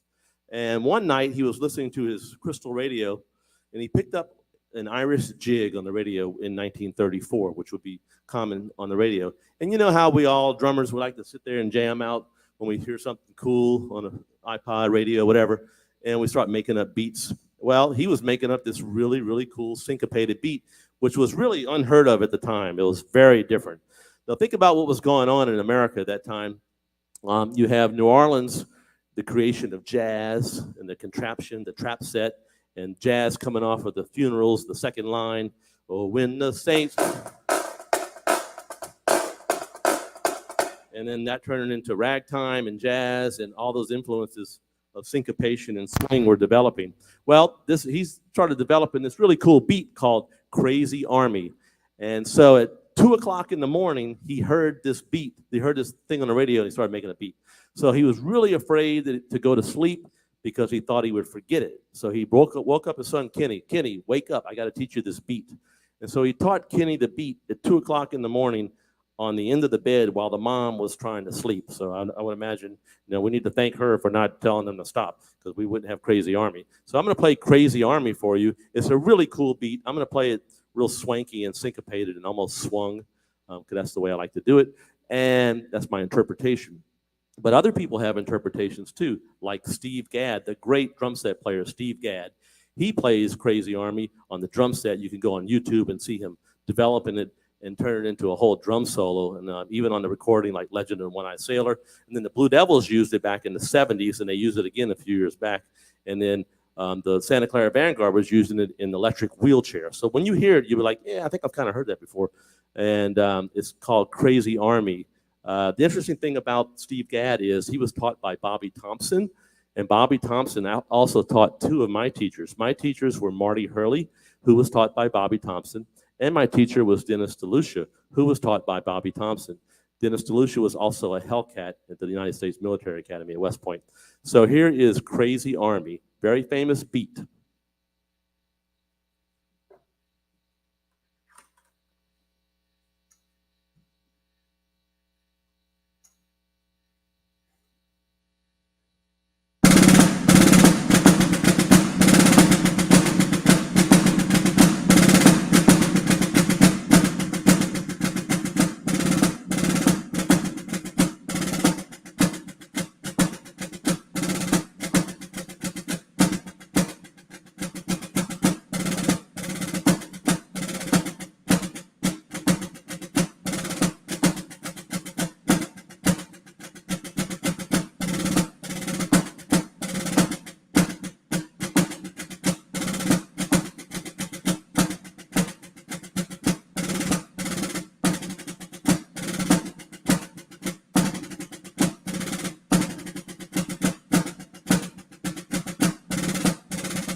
Thank you so much.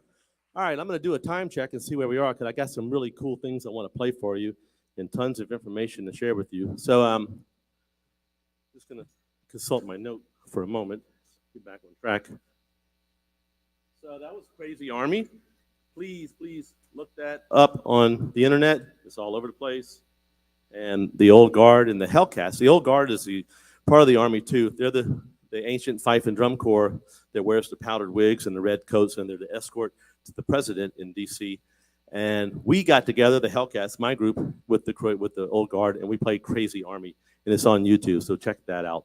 One thing that I want to talk about that you may have known is there's this book right here with Pratt on the cover, and it's called 14 Modern Contest Solos.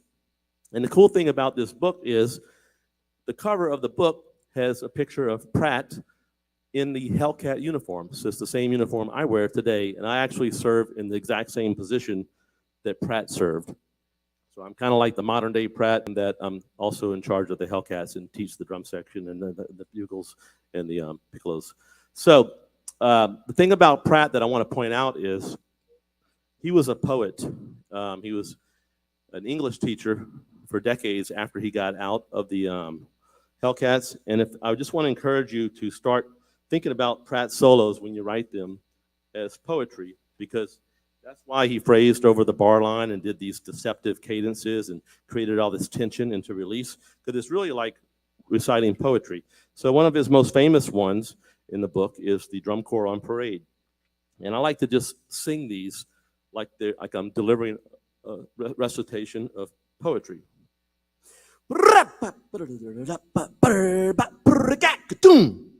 Shaka digga shaka digga shaka digga digga digga doop chat dum.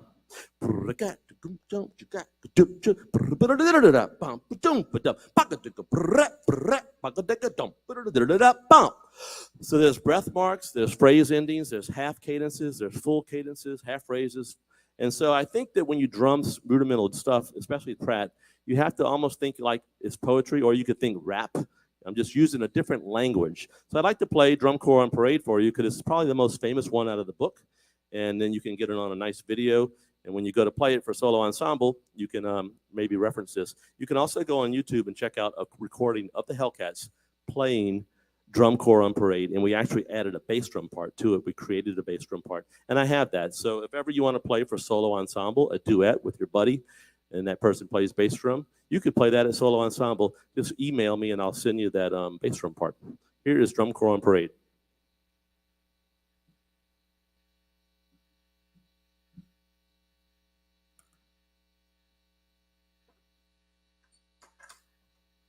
I hope you can hear the poetry, the lyricism, the cadence, the rhythm in the phrases of the drumming.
Thank you. That was a lot of fun. I'm glad I could share that with you. That's Drum Corps and Parade. So I tried to make it, very lyrical and dynamic, and you could follow yourself in the journey of the music. So when you play rudiments, don't get lost in the rudiments. Use the rudiments to create musical phrases, musical direction. Say something. Let people see a part of your personality, your soul. So when I perform, I have to break through 3 barriers when I perform. And I would like to share this with you because I think everyone goes through this, whether you know it or not. It helps me in my practicing to know what barriers I'm struggling with.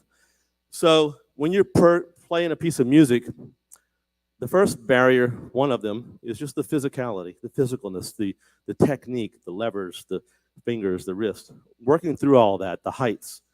I work through all that by, when I learn a piece of music, I learn it pathetically, painfully slow, and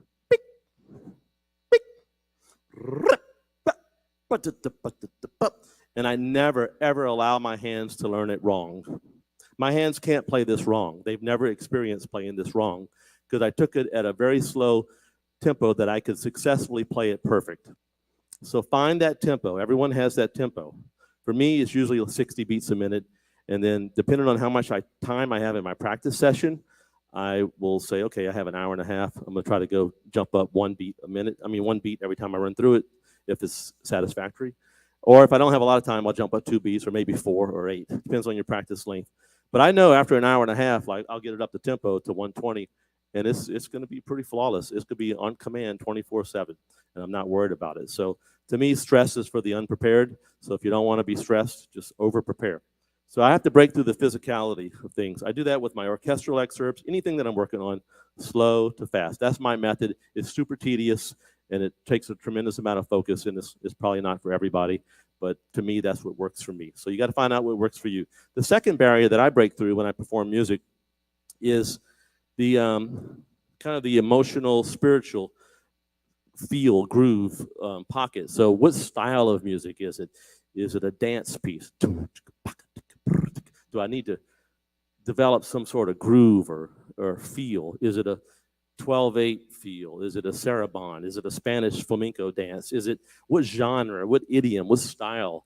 I need to learn about that style and make sure I can feel it. And then I need to add my own emotional phrasing and direction so I can communicate something to you that's worthy of your attention. Like, because people get bored pretty quick.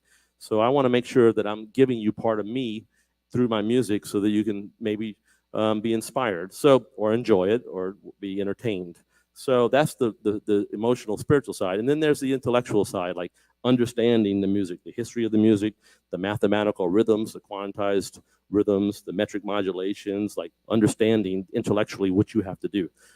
So I discovered, like, when I'm performing, it's one of those 3 things that hinders my performance that I have to practice and beef up on. Sometimes I'll do what I just did, like I'll be very animated and sing this to try to get some emotion. So I'm not encumbered by technique. I just want to freely express. The great Charlie Parker said something to the effect of, yeah, he's a famous jazz saxophonist. Like, you got to learn all the scales, you got to learn all the arpeggios and riffs, so when you get up on stage, you can forget them all.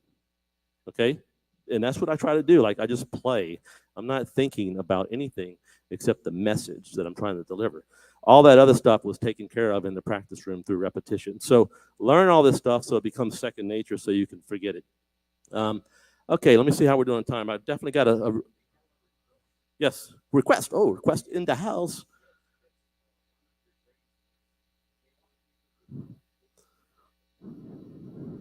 I did that already. Yeah. Oh, yeah. I played The Downfall of Paris. Cool. All right, I appreciate the request. I'm going to play something now just to break it up because we've been talking. It gets a little boring sometimes when someone just talks at you. I'm going to play something that I really enjoy playing, and it's just something that I created a while back. It's called Hurley-esque. Marty Hurley was my teacher. He passed away a few years ago, and he taught me a lot of things, and I just want to pass that torch down to the next generation. And I kind of created this solo so that my son and I could perform it. He's also a drummer. He marches in the Phantom Regiment and has won PAS and the United States Association of Rudiment Drummers and come out second a few times at DCI individuals. And he's going to march Phantom Regiment again. But we performed this at PASIC, we performed it at USARD, and we performed it at DCI last year on the Jumbotron. And it's unfortunately my son's not here with me, so I'm going to turn it into a solo, and I'll try to get through the transitions. But it's really all the licks that I learned from Marty and some that I wrote that inspired me to think about Marty, and it's called Hurley-esque, and it's really fun to play. It's very difficult, so please wish me luck.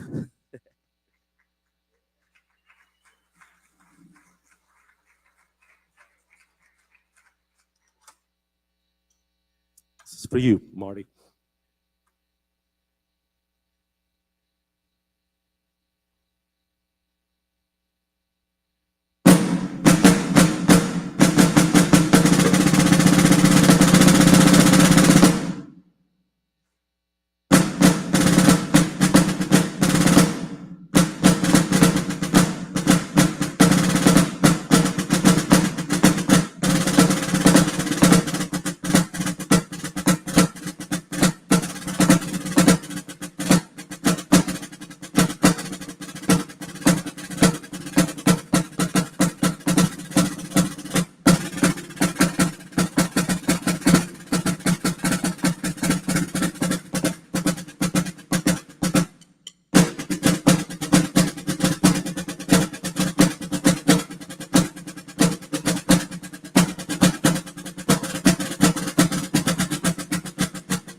Woo!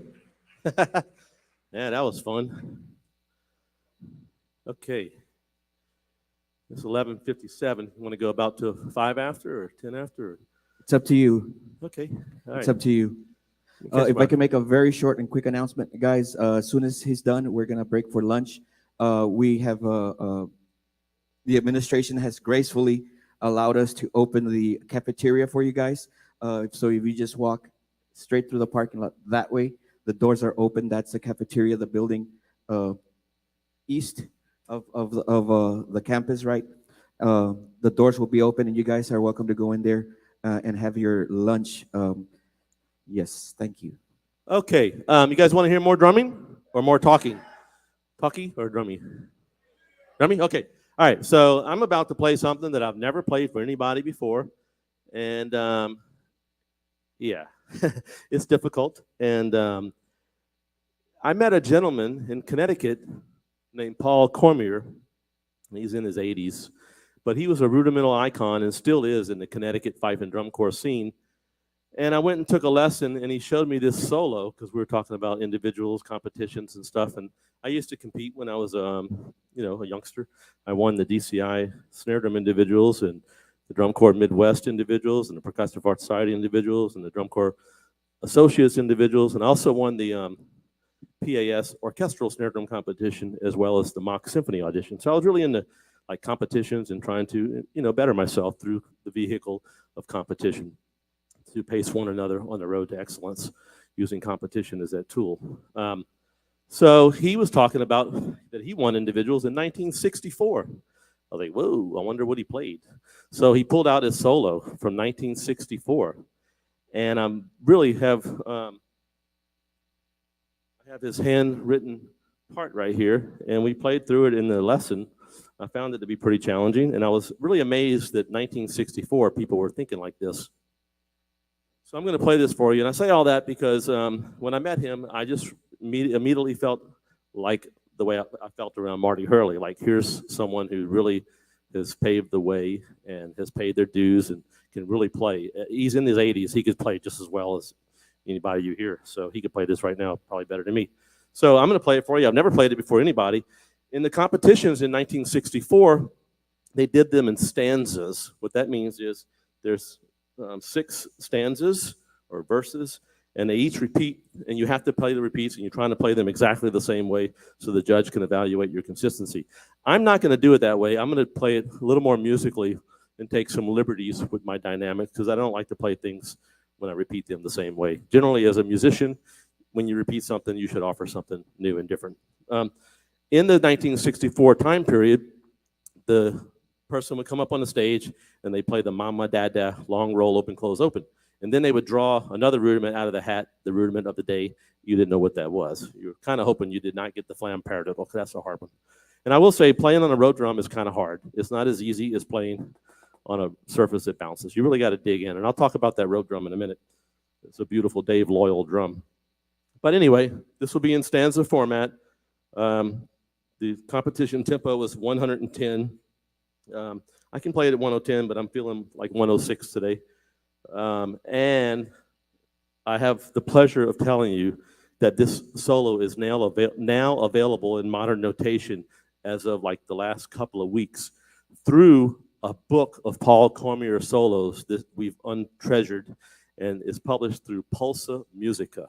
Pulsa Musica is a brand new publishing company focusing on really rich rudimental classics that should not be lost and should be passed down. So I pass this down to you.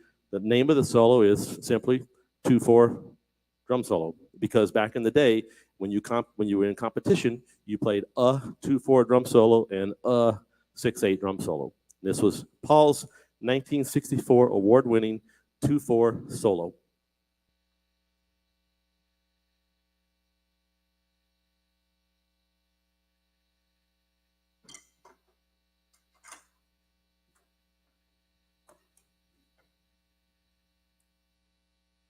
I almost have it memorized, but I'm going to go ahead and read it.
All right.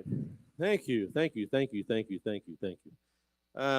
I think I'll go ahead and wrap it up. I have like a million concepts to talk to you about, but we run out of time. So maybe years from now I can come back and talk about some things. But I really hope that I made an impression on you. You might not remember what I said, but you might remember the impression. When I was a child or in high school, I went to a camp, and one of the clinicians was the great Rob Carson. He was a rudimental snare drum champion in the 70s, and arguably the best snare drummer that's ever walked the planet. You could argue that. So when I met him, I realized, oh, that's the pinnacle, that's the level. Now I know what it looks like. And I'm hoping that by watching me and hearing me, that will raise your level, and you'll realize, hey, that's possible, and you can transfer that to drum set or xylophone or marimba, all of that. So I still remember as a kid the presence of Rob Carson, and I thought to myself, I made a goal that day. I said, one day I want to be a world snare drum champion like Rob Carson. So I set a goal. So set goals. If you don't know where you're going, you're destined to get there. So set a goal. Reach for the stars. You might just catch the moon. So it's a journey. We're all at different places of the journey. One day, someone showed me how to hold a stick, just like someone shows you. And I was in the practice room learning how to play paradiddle, just like you. And then the snare drum was a springboard instrument to a world of music and meeting great people like Gilbert and all of you. And I've traveled the world. I've been able to play a lot of different styles of music, orchestral music, marimba, drum set, steel drums, African drum and dance, Brazilian samba, Japanese taiko, Indonesian gamelan, and all of those experiences all started with me deciding to play the snare drum. So don't limit yourself. The world is your oyster. The only limit is you. So I'd like to thank all my sponsors, Evans Drumheads, Pearl Percussion, my beautiful Dave Loyal rope drum, Innovative Percussion sticks and mallets, and I'm really thankful to Gilbert and all of you for having me. Thank you very much.